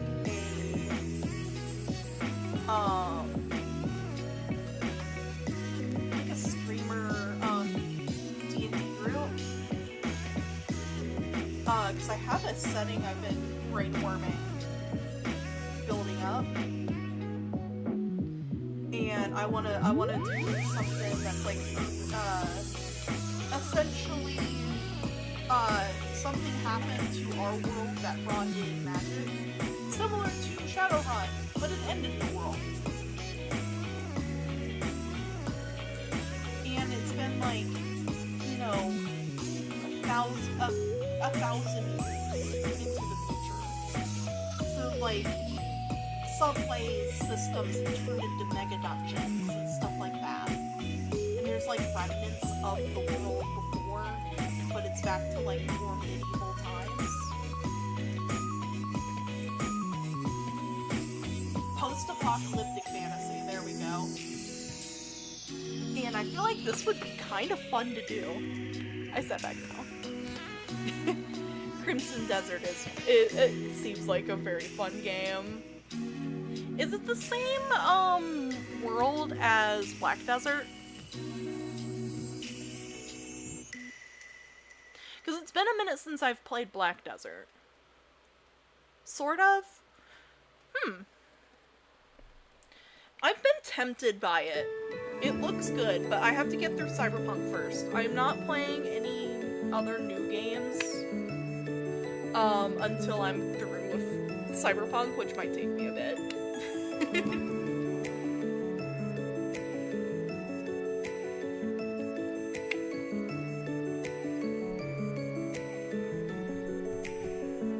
From the same creators. Yeah, no, I keep seeing stuff about Crimson Desert. It looks really nice. I'm hungry now. Go make your food! Go make some food! If you're not out and about. Because I know you do a lot of, errands for folks. Let me check my battery real quick. Let me plug you guys in. I'm with Ma, though. That makes sense. Yeah, no. I mean, they should have snacks. And I'm broke. That makes more sense.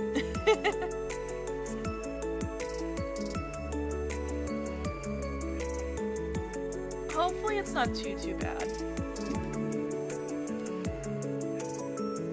Alrighty, you guys want to see what the dwarves look like? YouTube end? The dwarves! They look sick as heck. Oh, you can't really see the, you can see the feet of the other one. But yeah, the dwarves! Where?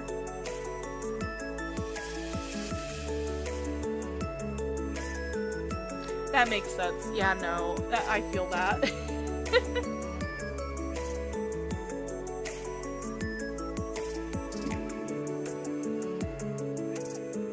Yeah, no, that makes sense.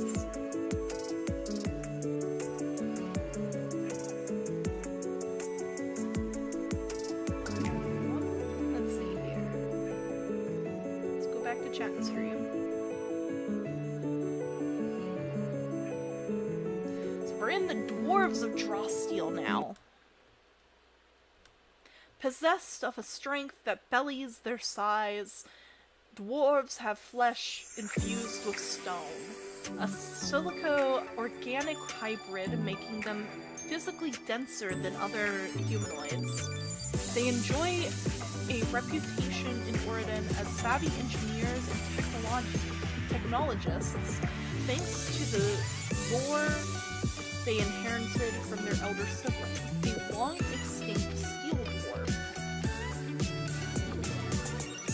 Dwarves are the children of the elder god Ord, and a common phrase among the dwarves is Ord made the world. Their way of saying, what will be, will be. They take great pride in knowing that along with Alon, Eth, and Kol, their god created the mundane world, and many dwarves leave their homes to see the world and seek glory in Ord's name.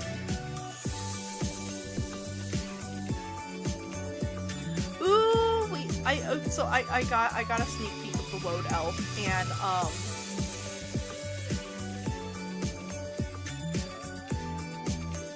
it looks sick. It looks really cool. It looks very different from normal elves that we're used to seeing. And I'm excited.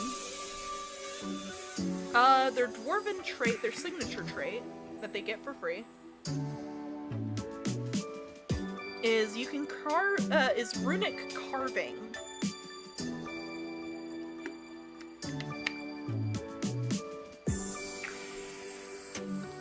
You can carve a rune onto your skin with 10 uninterrupted minutes of work, which is activated by the magic within your body.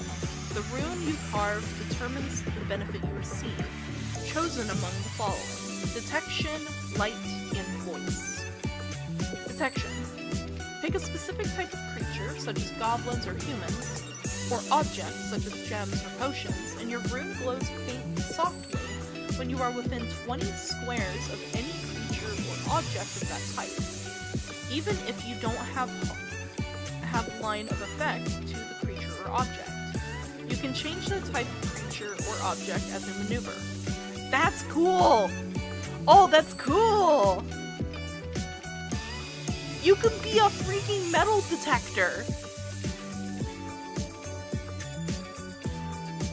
So the dwarves, they have a signature trait that lets them carve runes in their body, right? And the detection rune, it takes 10 minutes to carve the rune, mind you. 10 uninterrupted minutes. Detection is a specific type of creature or object, and your rune glows when you are within 20 squares, which is, a square is 5 feet. So, like, some of the things that have said, like, a range of 1, or you have, for your normal movement speed, you have a range of 5. That's 5 squares, so you have a 25-foot movement speed. They simplified the range increments really well, I think.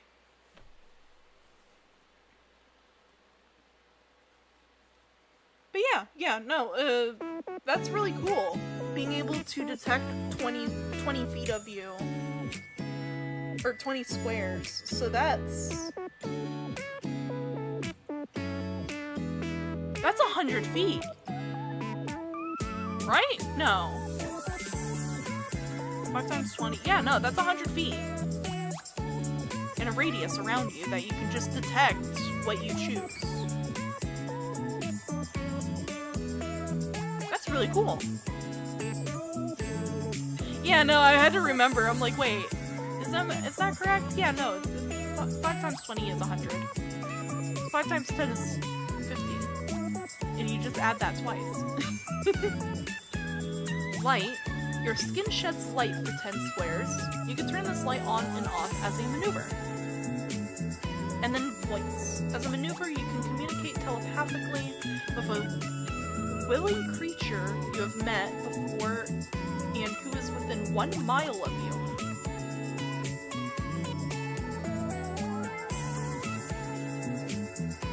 I mean, this is your entire, like, race ability. Why are dwarves cracked?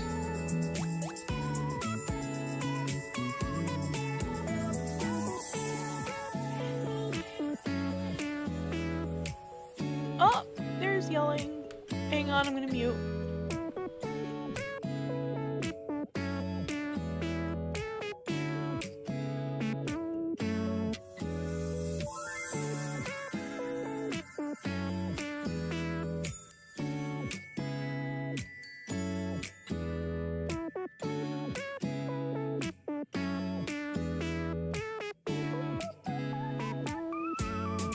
Sorry about that. Yeah, no, there's always yelling here. Where? Yeah, cat dance. Cat dance. I hate the yelling. Where?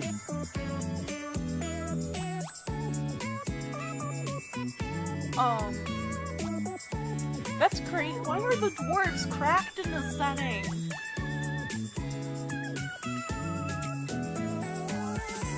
Like, holy heck!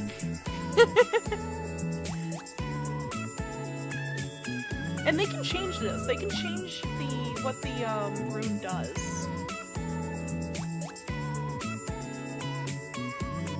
So they just have to have 10 minutes and they can just change the rune out. They get 3 ancestry points. And their abilities are as such, they don't get as many. Probably because of their signature trait being, like, so good. You pretty much get 3 different abilities in one. So that's understandable. Great Fortitude, which is 2 points. You have a hardy constitution that prevents you from losing strength. You can't be made weakened. Yeah, no, dwarf is possibly the most cracked race here. Holy heck, brother. Why? Why are the dwarves cracked?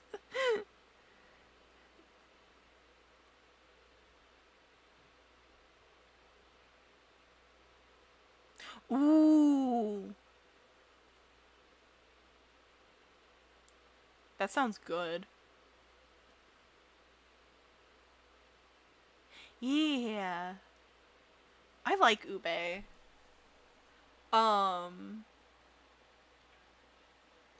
There is one of the coffee companies, if I ever get to have my own coffee flavor, I'm doing like an ube flavor for coffee.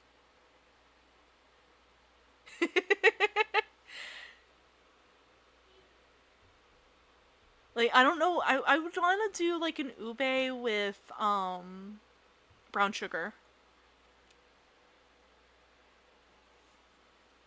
Ube and brown sugar would be awesome for a flavor.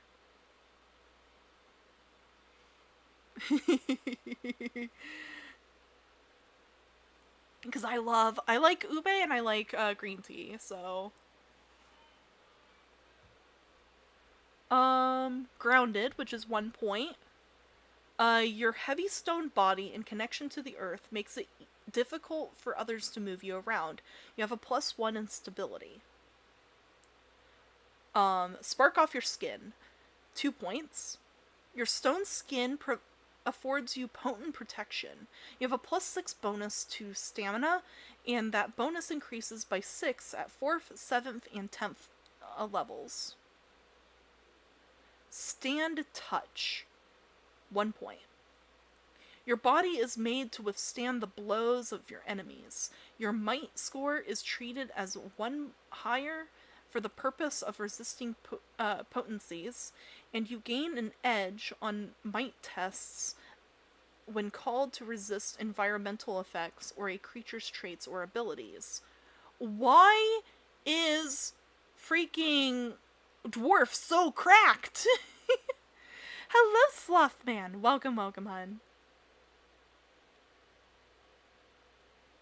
Yeah, dwarves are cracked. And then we got Stone Singer, which is also 1 point. You have a magic connection to the earth.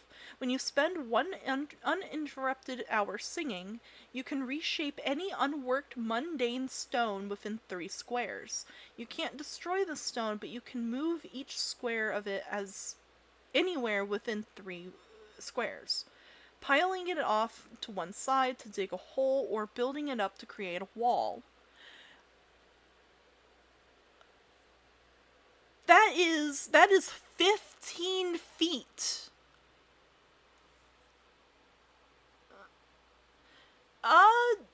Yeah, no, they do have a kind of, halfling race, because the halflings, back in AD&D, or D&D 1st edition, were called hobbits.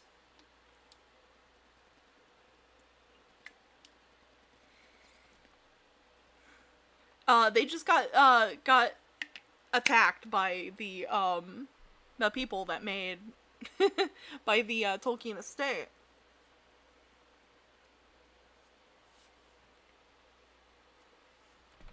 But yeah, no, that's so cool! Why are the dwarves cool? Next up is the Woad Elves, and, I'm just saying, you guys might like the Woad Elves, if you like, creatures. Because, that's what they look like. Hang on, let me move this. They kind of look like League of Legends races. Hey there, little man. Dwarves are pretty big in this setting, I think. But yeah, no, the Woad Elves look cool. They give me, League of Legends vibes, but that's beside the point.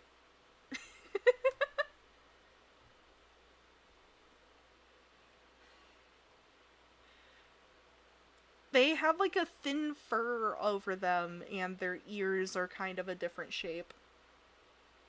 For people that can't see. And they also, their skin and everything come in, like, shades of blue.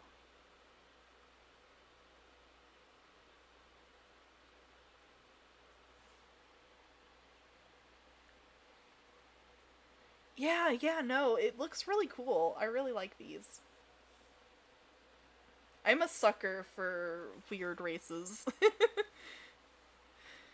If my partner can ever attest to how my D&D playing shenanigans, it's that.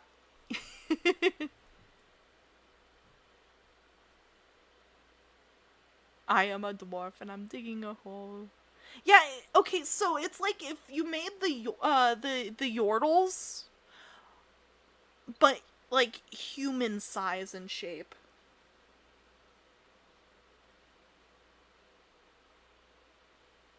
So it's a human Gajinka of the Yordles. And that's the Woad Elves.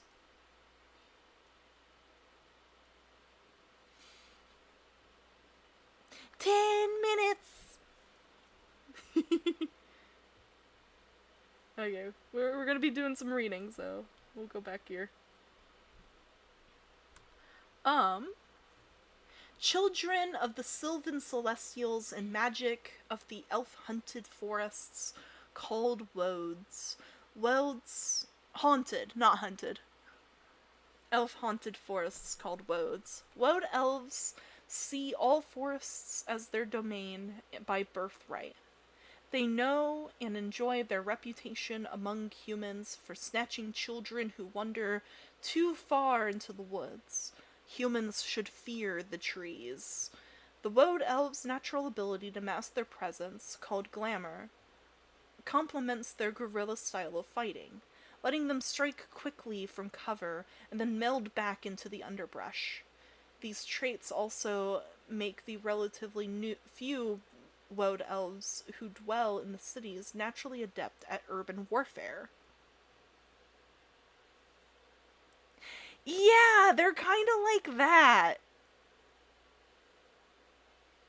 They're very animal-like, humanoid kind of elf, which I really like. I like this take on elves. I am a sucker for that. Oh, and the High Elves don't look anywhere near like the Woad Elves. That's cool.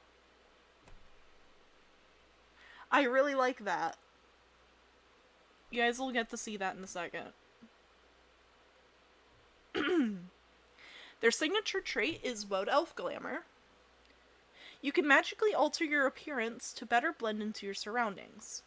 You gain an edge on tests made to hide and sneak, and tests made to search for you while you are hidden take a Bane. So, if we remember... Yeah, no, I agree. Or like a ranger. Yeah, no, they sound perfect for that. Ninja. They get 3 ancestry points to spend on the following traits. Forest Walk for 1 point.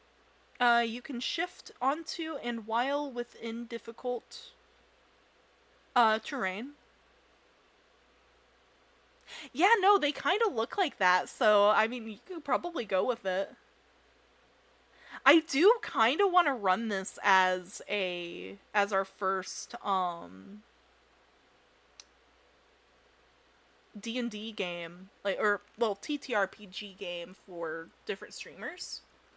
So, I mean, I'll probably put that down in my collab area, if anybody wants it. I have had, a superhero-themed campaign up there for a while, but I'll probably change it. Because, everybody in my server that is a, Iriam streamer, it has the Iriam streamer tag, and they can go into a specific area. I might make a few other things for down there, but you guys for right now have a collab area. And you guys can do it amongst each other, or anything like that, too. But okay, so they have Forest Walk, which lets them walk on, difficult terrain. Quick and Brutal for 1 point. Whenever you score a critical hit, you can take an additional main action and an additional move action instead of just a main action. That's cool. Otherworldly Grace, which is 2 points. Your elf body and mind cannot be contained for long. Whenever you make a saving throw, you succeed on a roll of 5 or higher. Ooh. Revisit Memory, 1 point. Accessing memories is as easy as living in the present for you. You gain an edge on tests made to recall lore. Swift, you have a speed of 6. So, okay, explanation for speed again. When they put a number down, so, like, speed of 6, that means you can run 30 feet. That's the area that you can reach. Normal speed is 5, so 25 feet. Very similar to Pathfinder, I think 2nd edition does it in 25 feet for all of the races, unless otherwise stated. The Woad Defends. You have the following signature ability. Signature abilities can be used at will. The Woad Defends. Thorny vines erupt from every surface and attempt to bind your foe. You have Entangle as a spell-like ability. It doesn't have as much range, but you have Entangle as a spell-like ability. What the heck? What? Huh? Also, hi, Nightwolf! It's got the magic ranged and strike tag as a main action, has a range of 10 and 1 creature, so it has 100-foot range, and you can only do 1 creature. That's cool, though. Power roll plus might or agility. 11 is 2 plus might or agility damage.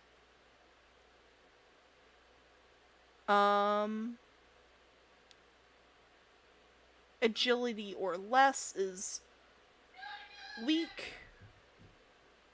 And then it goes up from there. Dang, I thought I was being sneaky.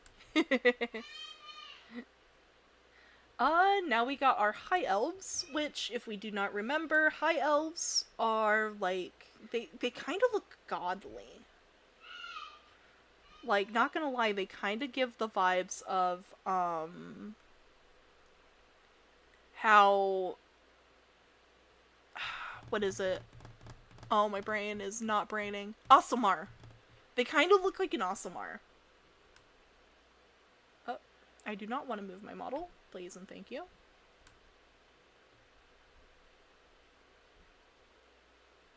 I just realized my music was off. Hang on. There we go.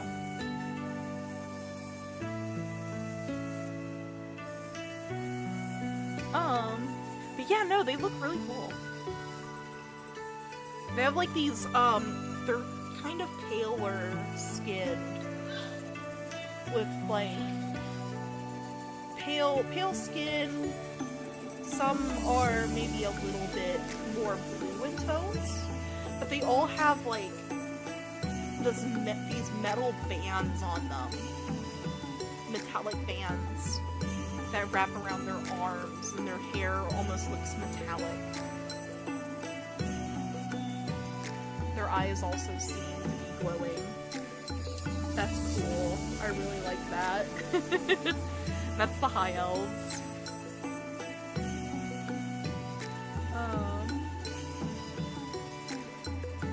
Children of Solar Celestials. Called it! They're just the Aasimar!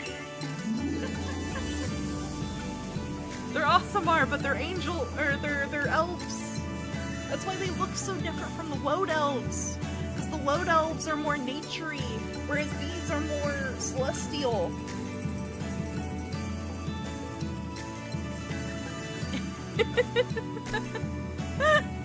Sorry, guys. I'm like over here, they kind of look like Aasimar, you know? And then the first freaking line is Children of Solar Celestials. Yo, 1 minute before badge. Heck yeah. Children of Solar Celestials, created to tend their libraries and attend to true elves as heralds. High Elf history describes a better age, before the coming of humans and war. A time when Celestials were still in the world, and all that mattered was art and beauty.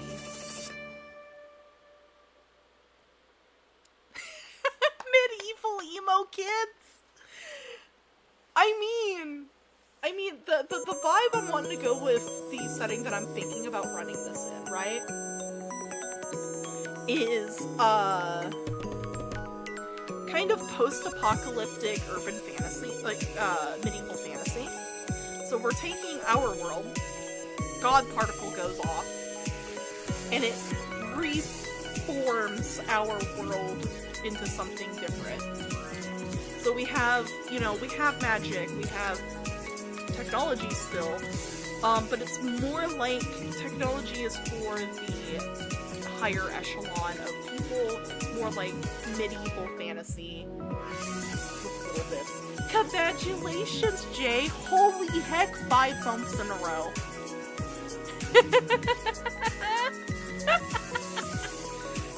Badge! Nice badge! Satisfaction achieved!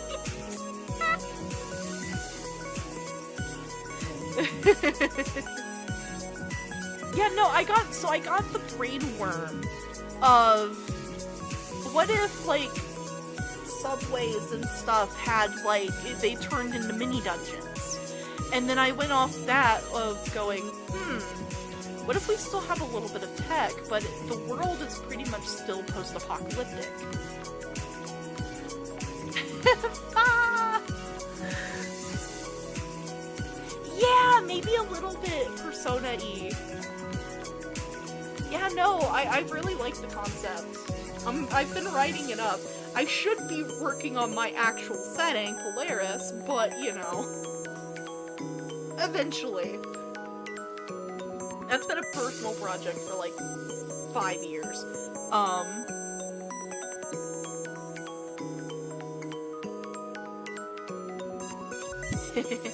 Oh, 23. 21. Oh, are we getting another badge? 20. 19. Countdown time, 18. 17. 16. 15. 14. 13. Oh heck yeah, 200 comments. 12. 11. 10. 0. 8. 7. 6. 5. 4. 3. 2. 1.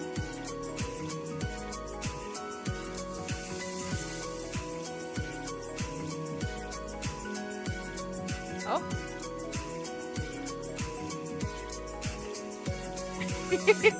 Thank you for the Suki. Nice badge. Suki Suki. Congratulations, Nightwolf. Holy heck, 6 months.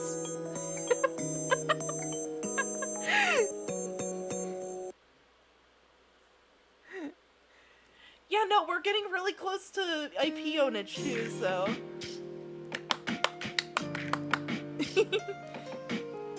2 badges in a row!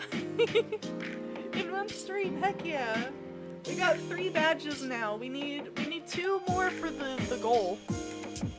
So that's great. Anyways, away from tangent, in the millennia since their creators retired to Arcadia, the High Elves built a civilization for themselves, primarily living in and among the fallen celestial sky cities. With no creators left to please, the elves continue as they did before, collecting lore and knowledge, worshipping art, and turning more inward and distrusting of outsiders with each generation. Yes, you have, and I am very honored. Oh, you might make me cry.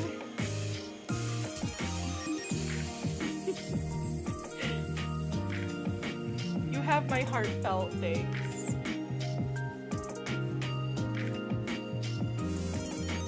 All of you that do come and, you know, listen to me yap about hours. Yeah, no, you got your 5-month badge. So yeah, no, it's already been like over 6 months. It's been almost it'll be, I think, 6 months. The 18th. 6 or 7 months. Pretty sure. I can't remember. Since October. I've been streaming since October 18th. Yeah, no, it's crazy. Okay, so yeah, it's been 6 months since I started. Nightwolf's been here since pretty much like day 1. And then you came in November. I think that was during my 1 month anniversary. My month anniversary that I did.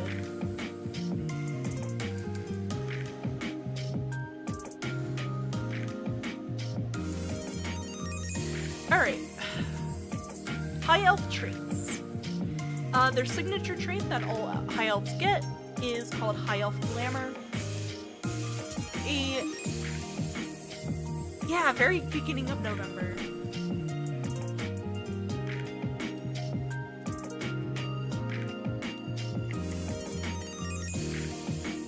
Yeah, no, a lot of people.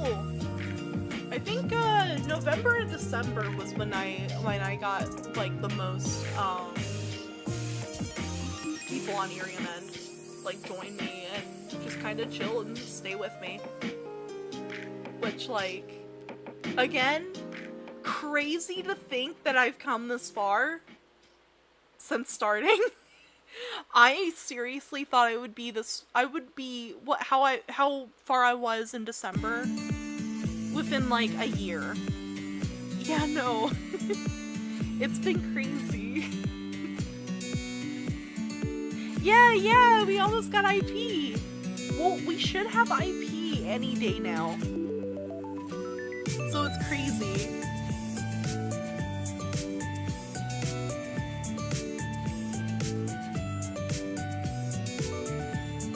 It's crazy, Dio. Yeah, so their signature trait is Elf Glamour. High Elf Glamour. A magic glamour that makes others perceive you as interesting and engaging.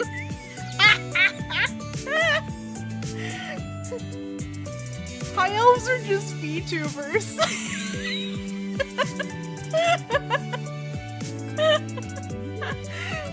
High Elves are just VTubers, I swear.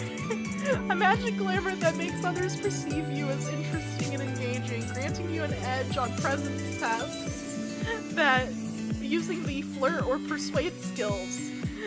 This glamour makes you appear and sound slightly different to each creature you meet, since what is engaging to one might be different to the other. However, you never appear to anyone other than yourself.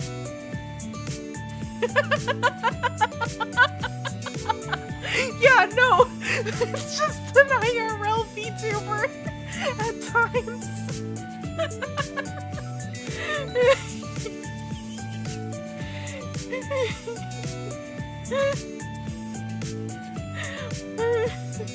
At least some that are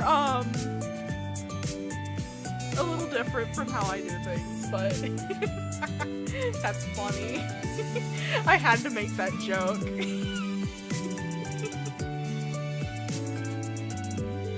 They get 3 ancestry points. What? Huh? What is Lobby doing? Hang on. I gotta. What is she doing?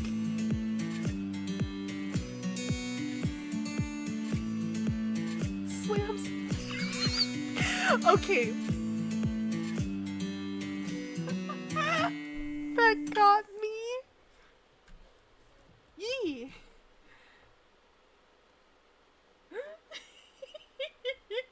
That got me. Oh, she didn't know that with Foley in Warframe, you can, so her sketchbook, her Gmod thing, you can customize the little logo things, for your abilities. Kind of like the,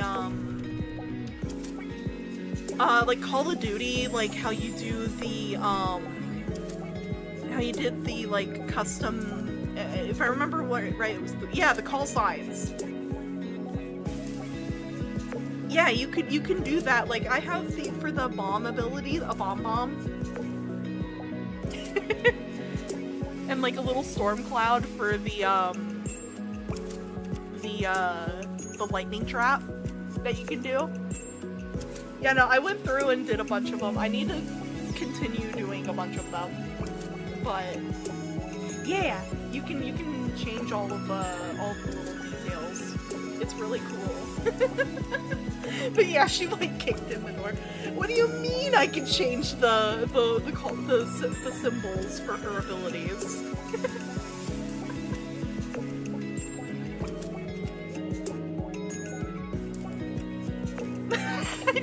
I know what I'm doing today.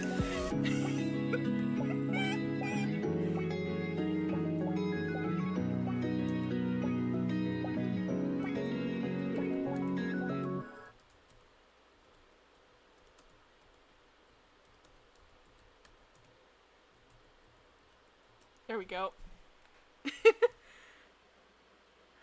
That's hilarious. Yeah, no, so the only things that you're not allowed to do is, like, have Pinor and stuff like that. That's awesome. Dude, okay, so the call signs from Call of Duty, small tangent, were peak. You had some crazy stuff. Yeah, no, post it in the sharing, the media and sharing. Anyways, let me get back to this mess.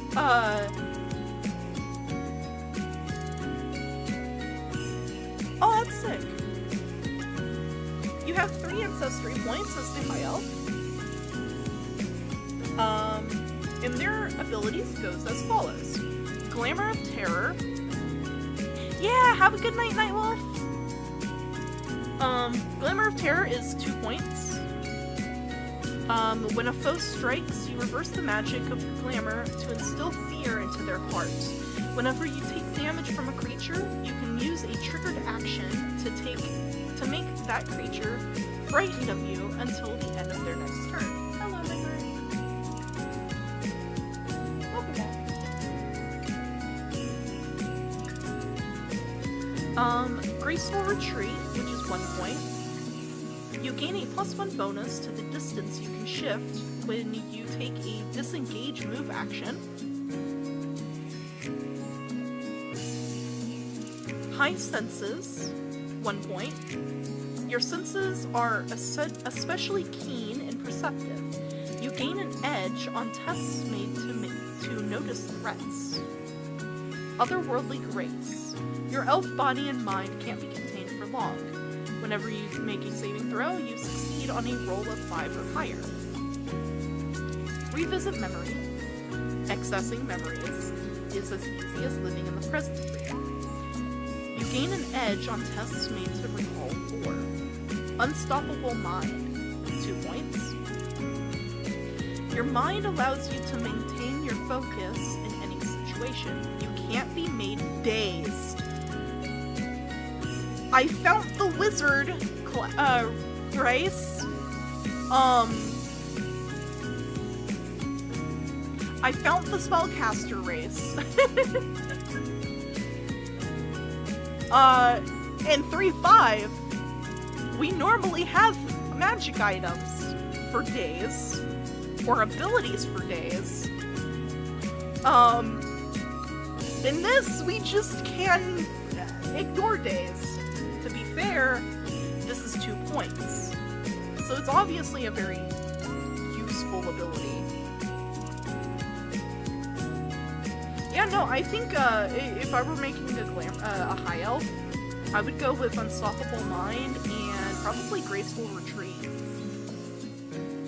Because that gives you a +1 on the distance you can shift when you make the disengage action, which allows you to pretty much take a 5-foot step.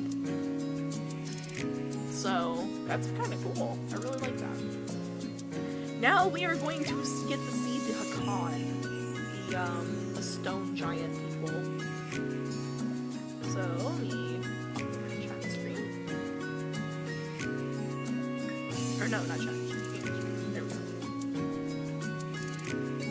So we got the Hakan.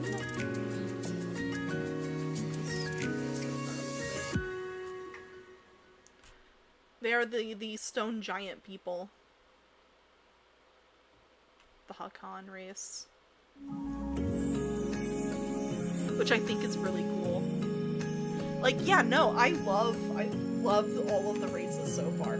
I still think Dwarf is probably the most effective. Because Dwarf has, like, so much going on. Being able to essentially ignore damage, not have to be able to be moved, like, holy heck. They're effective for both being a spellcaster and a martial. I don't know if they would be necessarily good for, like, a jack of all trades, but I do really like it.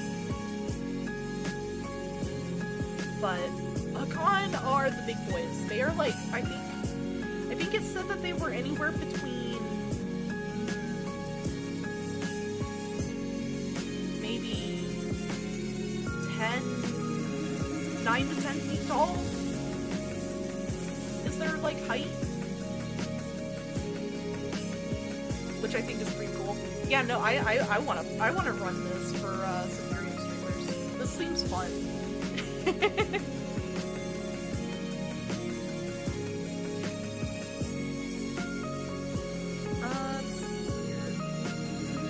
In spite of their friendly and outgoing nature, a rare presence of a Hakan in human society is considered a harbinger, an omen of dark times.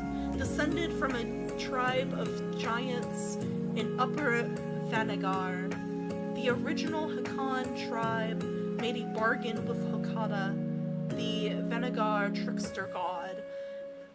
They traded some of their gigantic size and strength for the ability to see the future. But Hakoda betrayed them. And the only future a Hakan is allowed to see is the moment and nature of their own death. These visions are never of some mundane tragedy. No, Hakan ever received a vision. No Hakan has ever received a vision of dying from choking on a grape. This doomed sight is always momentous, always dramatic. The doomed sight can happen at any moment. It does not come for all, or even most Hakan, but when it comes, it is considered an act of overwhelming hubris to ignore it. Trying to escape the doom sight means a painful, tragic death, and cursing your family to live with shame. But the only Hakan the average human meets is one trying to fulfill their doom.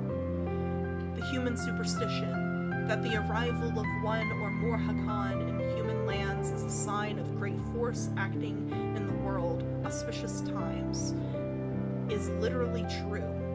In dark times, many Hakan experience the doom sight and leave their communities to venture out into the mundane world in search of their destiny. Humans in Thanagar have their own word for this concept of a personal fate. Weird. Traditional Hakan sometimes refer to the doom sight as Weirdkin.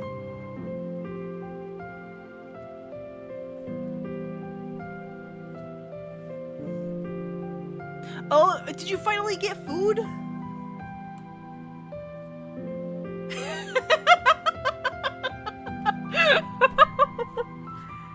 No! So the signature trait, I have to show you guys. I have to show you guys. This needs to happen. Hang on. Hang on.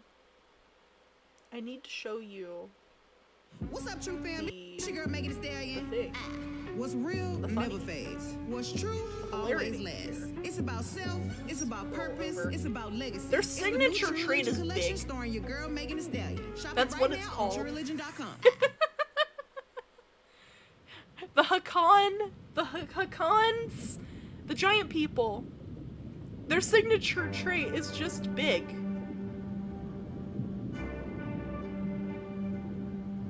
Yeah, it's big with an exclamation mark.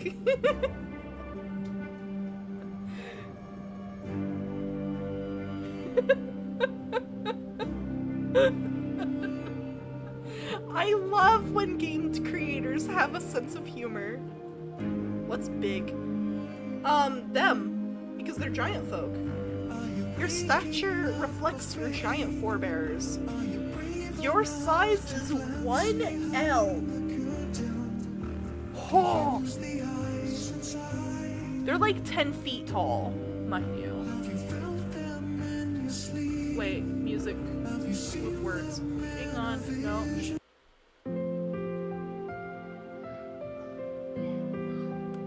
We scroll back up, and we are going to restart our playlist, because Lord forbid our playlist actually gets looped. But yeah, so you act as one size larger. Essentially. Yeah, they are like 9 to 10 feet tall already, but they count as being bigger. They get 3 ancestry traits, points to spend. Doom Sight, which is what we just read a lot of. Oh no. All is a feather is the first one. You're extraordinarily strong. You gain an edge on tests made to lift and pull heavy objects. The rock face meme. Doom Sight, which is 2 points. Working with your director, you can predetermine an encounter in which you will die. When that encounter begins, you become doomed. While doomed, you automatically obtain a tier 3 outcome on tests and ability rolls, and you don't die no matter how low your stamina falls. When you die immediately at the end of the encounter, you then die immediately at the end of the encounter and can't be returned back to life by any means. If you don't predetermine your death encounter, you can choose to become doomed while you are dying with the director's approval. No action required. Doing so should be reserved for encounters in which you are dying as a result of a suitable heroism, such as making a last stand against a boss or saving civilians, or when the consequences of your actions finally caught up to you. Not because you are playing a one-shot or literally have nothing to use. Hack Carl! They called out somebody! They called out someone! They called out someone from the playtest!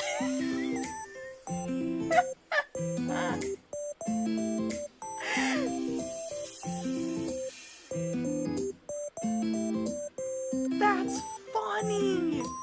That's funny! Hang on, I need to screenshot this and post it in memes. Hang on.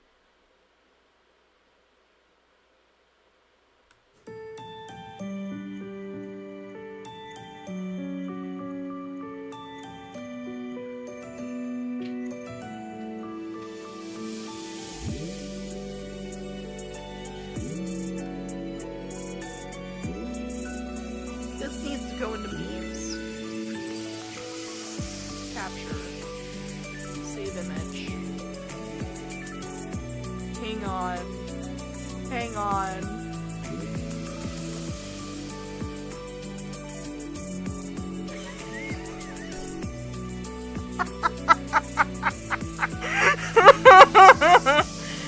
No! I opened up Discord. I forgot that I'm still in I'll just get hit in the face by Lobby Gremlin. Yeah, no, this is going to memes. Directly into memes. Hang on. Uploading file. Hold up. Pictures.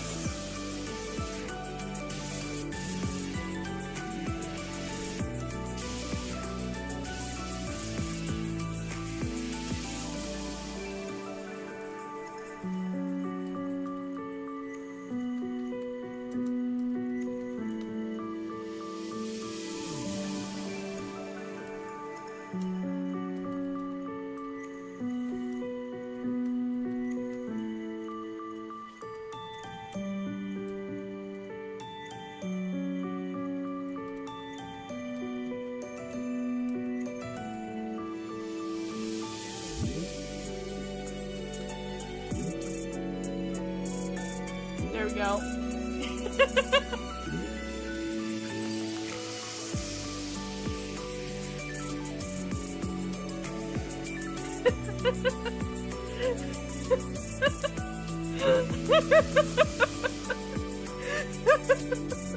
I still love, not because you're playing a one-shot and have nothing to lose, that Carl is too good.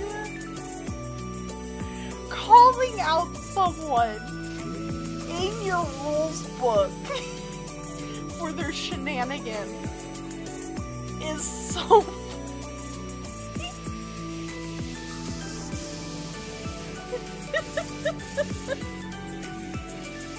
it's too good.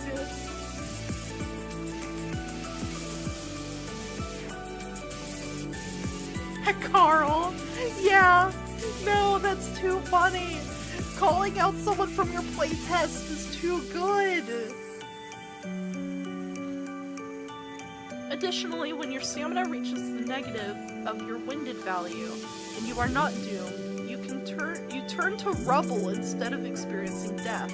You are unaware of your surroundings in this state, and you can't regain stamina or have this effect undone in any way. After 12 hours, you regain stamina equal to your recovery value. Hey! You turn into rocks? Interesting. Forceful, 1 point. Whenever you move a creature or object, a forced movement distance grants a +1 bonus. Nice. Great Fortitude, 2 points. Your hardy constitution prevents you from losing strength. You can't be made weakened. Stand tough. Your body is made to withstand the blows of your enemies. Your might score is treated as 1 higher for the purpose of resisting potencies, and you gain an edge on might tests when called for to resist environmental effects or a creature's traits or abilities. So they're kind of like they're very similar to the dwarf, but big. Because a lot of those were the dwarf abilities also. A few of those. At least the 1-point ones. But, yeah, no, Doomsight's funny. Yeah, no, you just get a an image of your death. Which is wonderful. Hello, Choo-Choo! Welcome, welcome, hun! I am Momo Yumeko, magical girl in training. Or not. That's okay, though.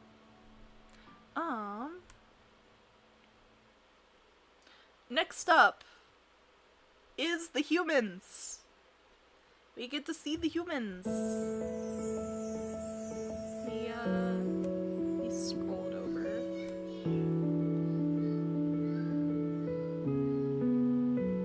Got Alchemist Lady and then Sorcerer. But yeah, the human.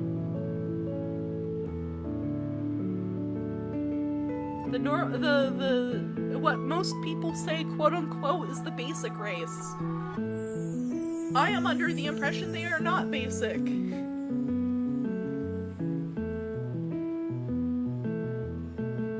Humans can be interesting. You just have to figure out how to make them interesting. And hey, playing John Human is always good. It keeps the party grounded.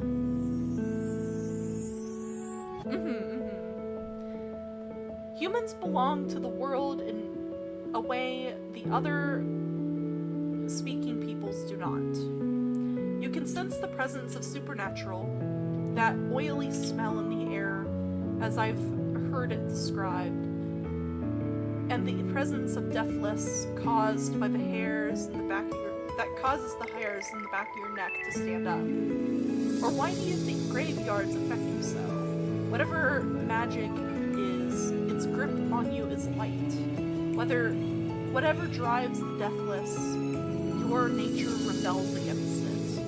No one knows why the Shimni, we elves, have no such senses, nor do the dwarves and the orcs, as you say, what is it that sets humans apart? I'm an historian, not a physician. I cannot say. Perhaps some of you will one day find out and teach us all the reason. That's kind of cool. They kind of gave humans like a supernatural effect. That's kind of neat. Yeah, no, that's interesting. But yeah, I'm under the pretense that you can make a human interesting in any TTRPG. Also, hello JP! Welcome, welcome, hun! I am Momo Yumeko, magical girl in training. I do cozy streams, TTRPG streams, and gaming every day here on Iriam and a few days a week over on YouTube. Welcome, welcome. We're doing Roll Your Die, which is my TTRPG segment that I do every other Saturday. Welcome, welcome. Human traits. Their signature trait is Detect the Supernatural. As a maneuver, you can open up your awareness to detect supernatural creatures and phenomena. Until the end of your next turn, you know the location of any supernatural artifact or any undead, construct, or creature from another world within 5 squares, even if you don't have a line of effect to that creature or object or creature. You know if you are detecting an item or a creature, and you know the nature of any creature you detect. Oh! Oh, that's kinda crazy.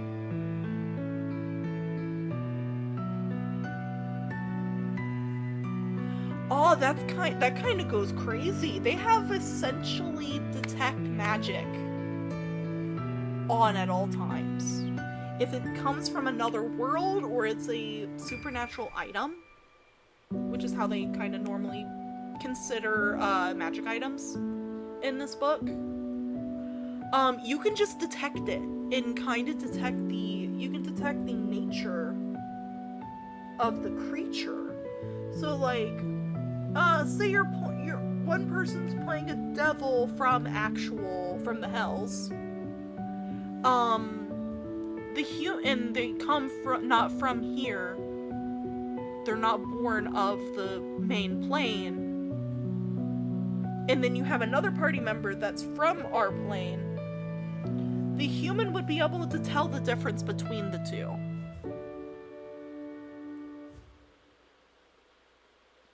That's really cool.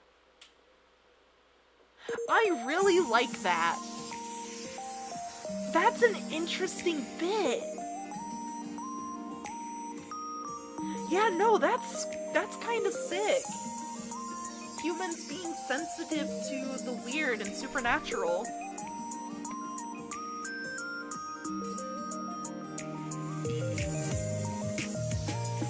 I really like that. Can't take hold. They get 3 points as the rest of the races have. Oh! Hello, Red! Welcome, welcome, hun. I am Momo Yumeko, magical girl in training. I do cozy streams, TTRPG streams, and gaming every day here on Iriam and a few days a week over on YouTube. Welcome, welcome. Real quick, just because your name has tipped me off, can I ask how old you are?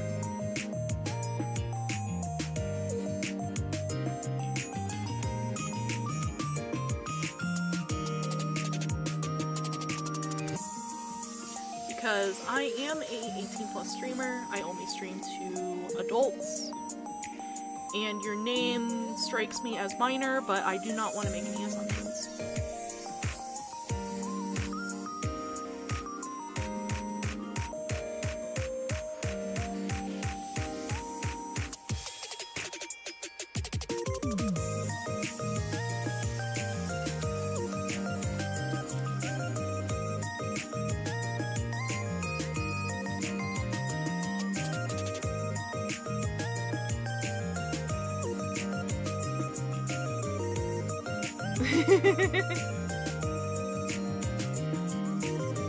Red boy?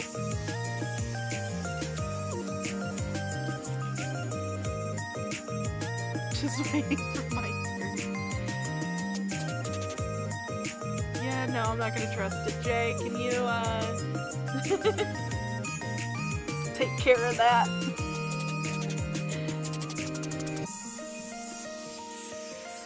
Thank you, sir.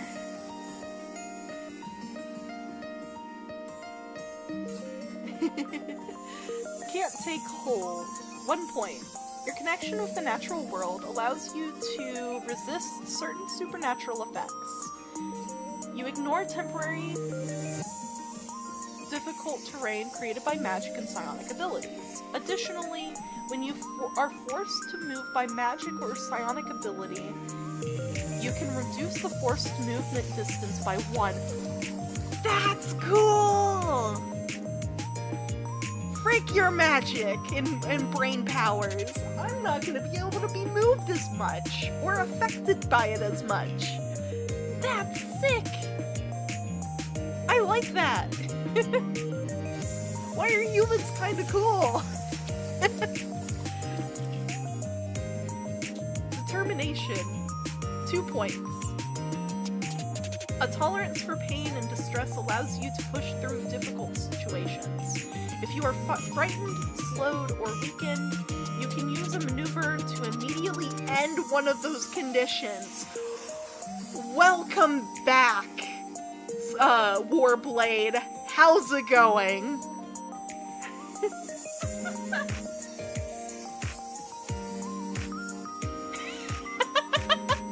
I don't blame you on that, man.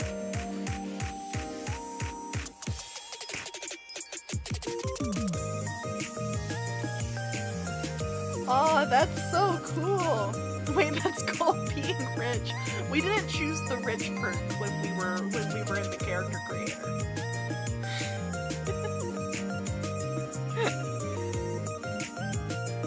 Yeah, no, that's sick though. That's sick though. I really like that.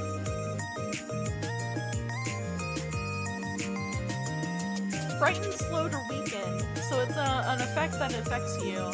It's not everything, so it's not quite like the Warblade's ability to Iron Heart Surge to just kind of shrug things off. Or any effects that are affecting you off. But that's really cool that you can take off like some of the main debuffs as a human. Perseverance, which is 1 point.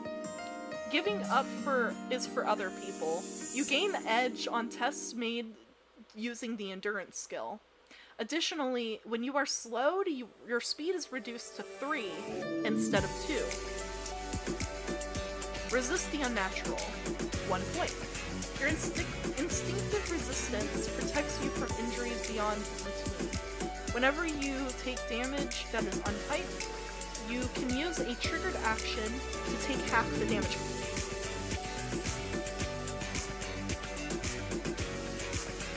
They have resistance? They have damage resistance to untyped damage. I mean, it eats their triggered action, but, that's sick! Staying power, 2 points. Your human physiology allows you to fight, run, and stay awake longer than others. You increase your number of recoveries by 2. Yeah, no, that's cool! Yeah, no, human is kind of based. I like how they kind of went with the, supernatural theme with human. Sorry, Avatar, but the humans win this time. Hello, Amy. Welcome, hun. I am Momo Yumeko, magical girl in training. I do fuzzy streams, TTRPG streams, and gaming every day here on Iriam, and a few days a week over on YouTube. Welcome. Yeah, no, that's cool. That's sick. Oh, we got the robots coming up. The mnemonic. Hang on. Let me pop over the screen. There it they are. The robots. That's what the female one looks like too. I like how they've shown a male and a female version of the race. It's been really nice.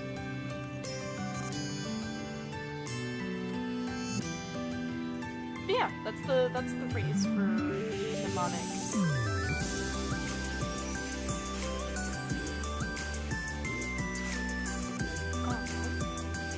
The native denizens of Axiom, the plane of uttermost law, the mnemonic dwell in a land with lakes and trees and birds and flowers.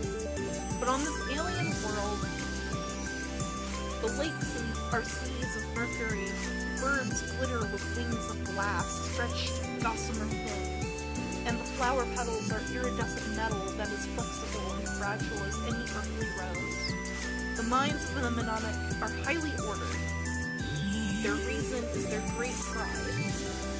But when descending to the lower planes, including a manifold like Oridon, where law and chaos mix, a sickness comes over them, an uncontrollable sensation called emotion.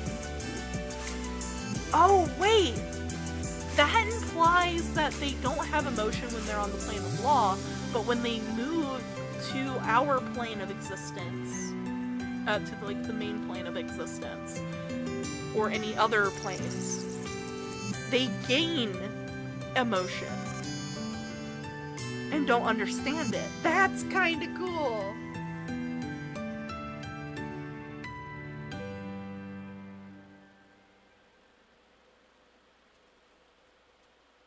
I really like that. I am a sucker for stuff like that. Heck yeah.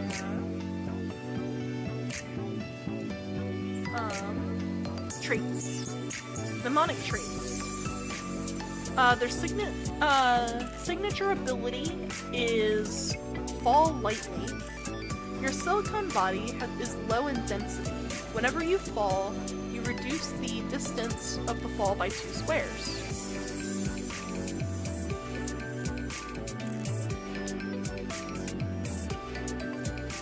Oh, they have 2! They have 2 signature traits.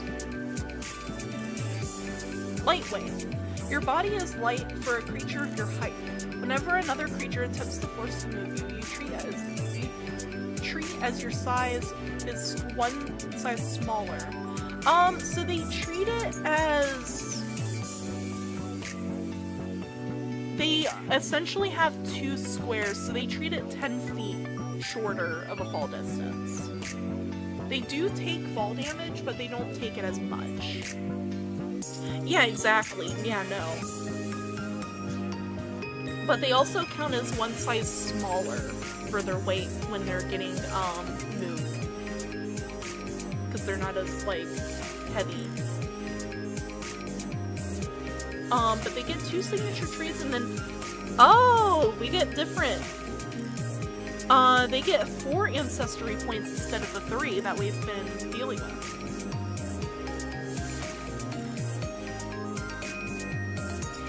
I am law. 1 point.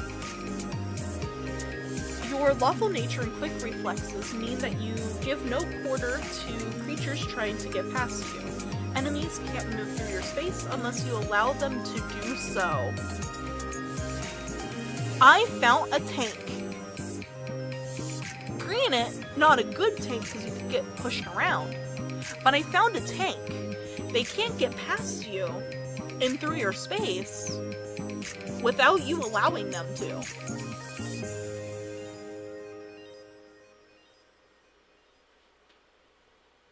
That is ridiculously strong. But also sick.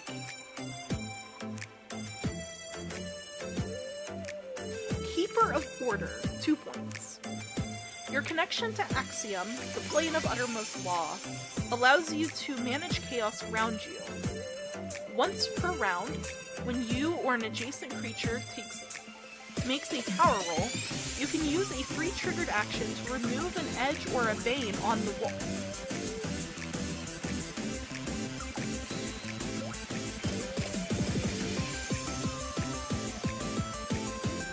Oh dear God! You can use a free triggered action to remove an edge or a bane on the roll, to turn a double edge into an edge, or to turn a double bane into a bane.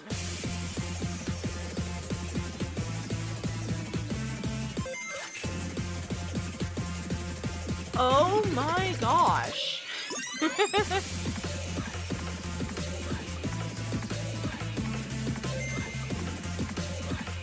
That's insanity. That's good on double banes. That's really good on double banes. Lightning nimbleness. 2 points. You can push your body to move at incredible speeds. Your speed is 7.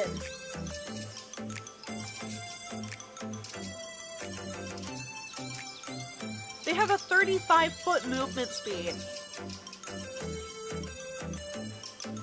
They are fast! Non-stop, 2 points. Yeah, no, they have sonic speed! Dude, what the heck? Hi Randy, welcome, hon. Non-stop, 2 points. Your connection to Axiom allows you to regulate your movement. You can't be made slowed. Yeah, welcome! We are going over Trosteel. Systematic Mind, 1 point. You gain an edge on tests made to parse schematics, maps, and other systematic documents that aren't inherently chaotic. In addition, you treat any language you don't know as if you know a related language. Unfazed, 1 point. Your order of mind can't be caught off guard. You can't be made surprised. Oh! Why are these so strong? I know they're extra planar, but like...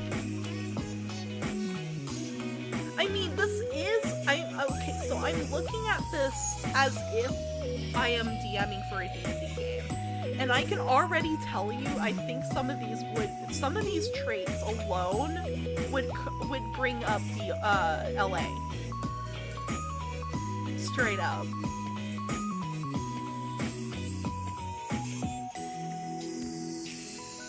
Like, he's inside my heart. Like, holy heck. What the heck, man? And you get 4? You get 4 points to spend? You can take most of these. You could take, well, I mean, you could take 1 2-point and take the, take 2 1 points. And that would just be busted. Holy heck. Yeah, no, goated. I mean, you count as one size smaller, but I don't think that matters. Also, the orcs look really cool in this book. Hang on. We do our usual for what we've been doing.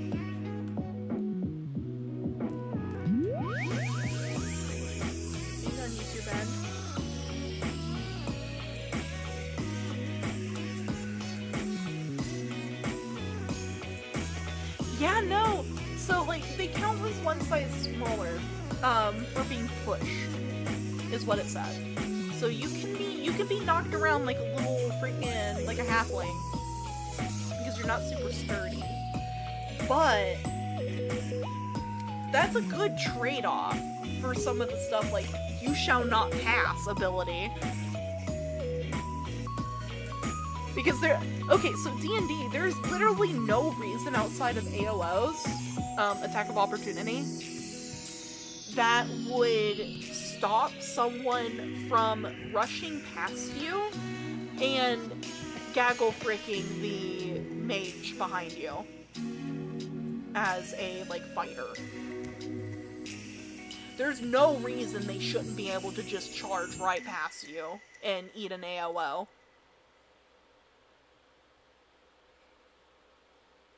Which is rough. I have sought out one of my, like, my white whale, so to speak, for 3.5 is to make a proper tank. Like what you would see in, like, Final Fantasy or, WoW. I've come close.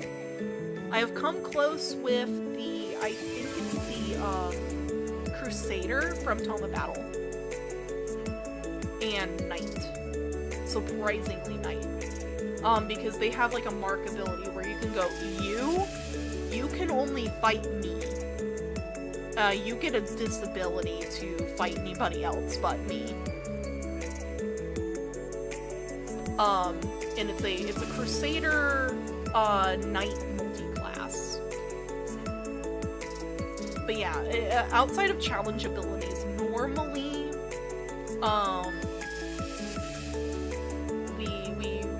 we don't really have much to help with tanking. Like, your main tank is probably going to be the Paladin, and even then, like, most enemies can just go, oh, he's not taking any damage because, you know, his AC is so high, I'm just going to walk past them. But that's like if you have a DM that would be like, oh, yeah, no, this is, we're gonna be playing this, like, very,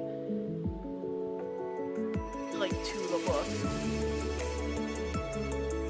kind of vibes. It just depends on your DM's playstyle. Me, myself, if I see that my party member is trying to do that, I normally let them kinda, I play into that, because I am under the pretense of always be your, party's fan. Though I do know that a lot of people don't like that DMing, or some DMs don't like to play that style, is a better way to say that. But yeah, no, I like this. I like the you shall not pass. So, orcs. They look really cool. Big, strong, with, like, bands of color, it looks like. And, like, how their facial structure is even kinda cool. I really like that. An anger that cannot be hidden. A fury that drives them into battle. Orcs are famed throughout the world as consummate warriors. A reputation that peace-loving orcs find distasteful. The fifth of the speaking peoples, orcs arrived on Oridan after humans and elves. They made their homes in the borderlands between those two cultures, preferring the natural forests and avoiding elf-haunted roads. For generations, this put them directly in the path of humans who cut down the trees and built roads and farms. Each orc has within them a fire that causes their veins to glow once blood is drawn. This anger propels them right to the edge of death. The dichotomy between their desire to be left alone and their zeal in battle is summarized in a dwarf proverb. Be thankful, orcs do not hold grudges. I have chills from that. Be careful. Be thankful, orcs do not hold grudges. It's cool. Because they're a peaceful race. But they're also driven to fight, and I like that.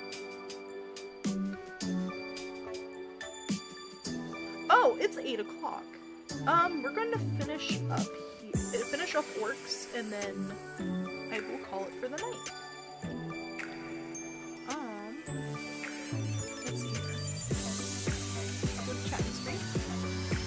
And we will read off their traits, and then we'll see what all we have left.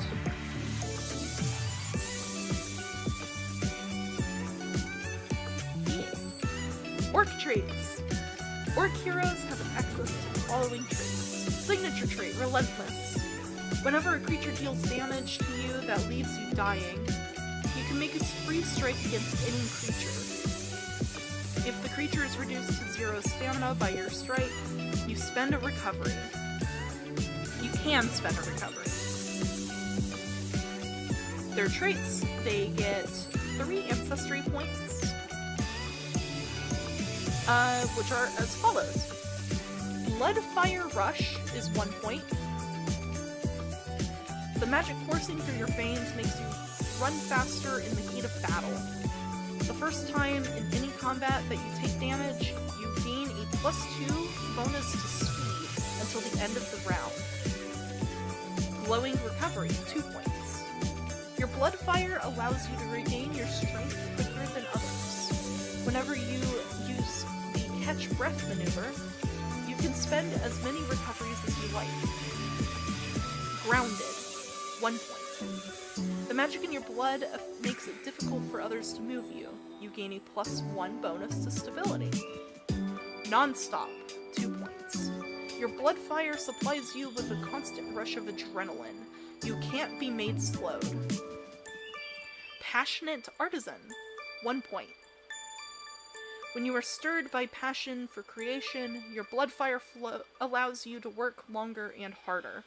When you gain your initial skills from your career, culture, class, or other source, choose 2 skills from the crafting skill group. Whenever you have those skills or not, whether you have those skills or not, whenever you make a project roll for crafting a project using those skills, you gain a +2 bonus to the roll. That's a nice little lifestyle ability. That's kind of cool. I like that. That kind of plays into the fact that they have a culture of, you know, they're peaceful. So next time we'll be doing the Polder, the Revenant, and the Time Raider, and then we'll get into classes. We'll start getting into classes probably. But yeah, so tomorrow, we will be doing Cozy Game. I don't know what we'll play. We might play Sky Children. We could play Warframe, honestly, because that's kind of cozy. No, I kind of want to finish up my Foley stuff, so we might play Warframe just for finishing up Foley shenanigans. And finish up her sketchbook. But other than that, ooh. I know I haven't played Cult of the Lamb in a hot minute. But we don't have much more. NECA Break! Yeah, no, I haven't played NECA Break in a hot minute. Maybe eventually we'll have to play some more NECA Break. Goodness gracious. Child in the background screeching. But yeah, so tomorrow we'll probably do some cooking stuff. Do some, Foley shenanigans.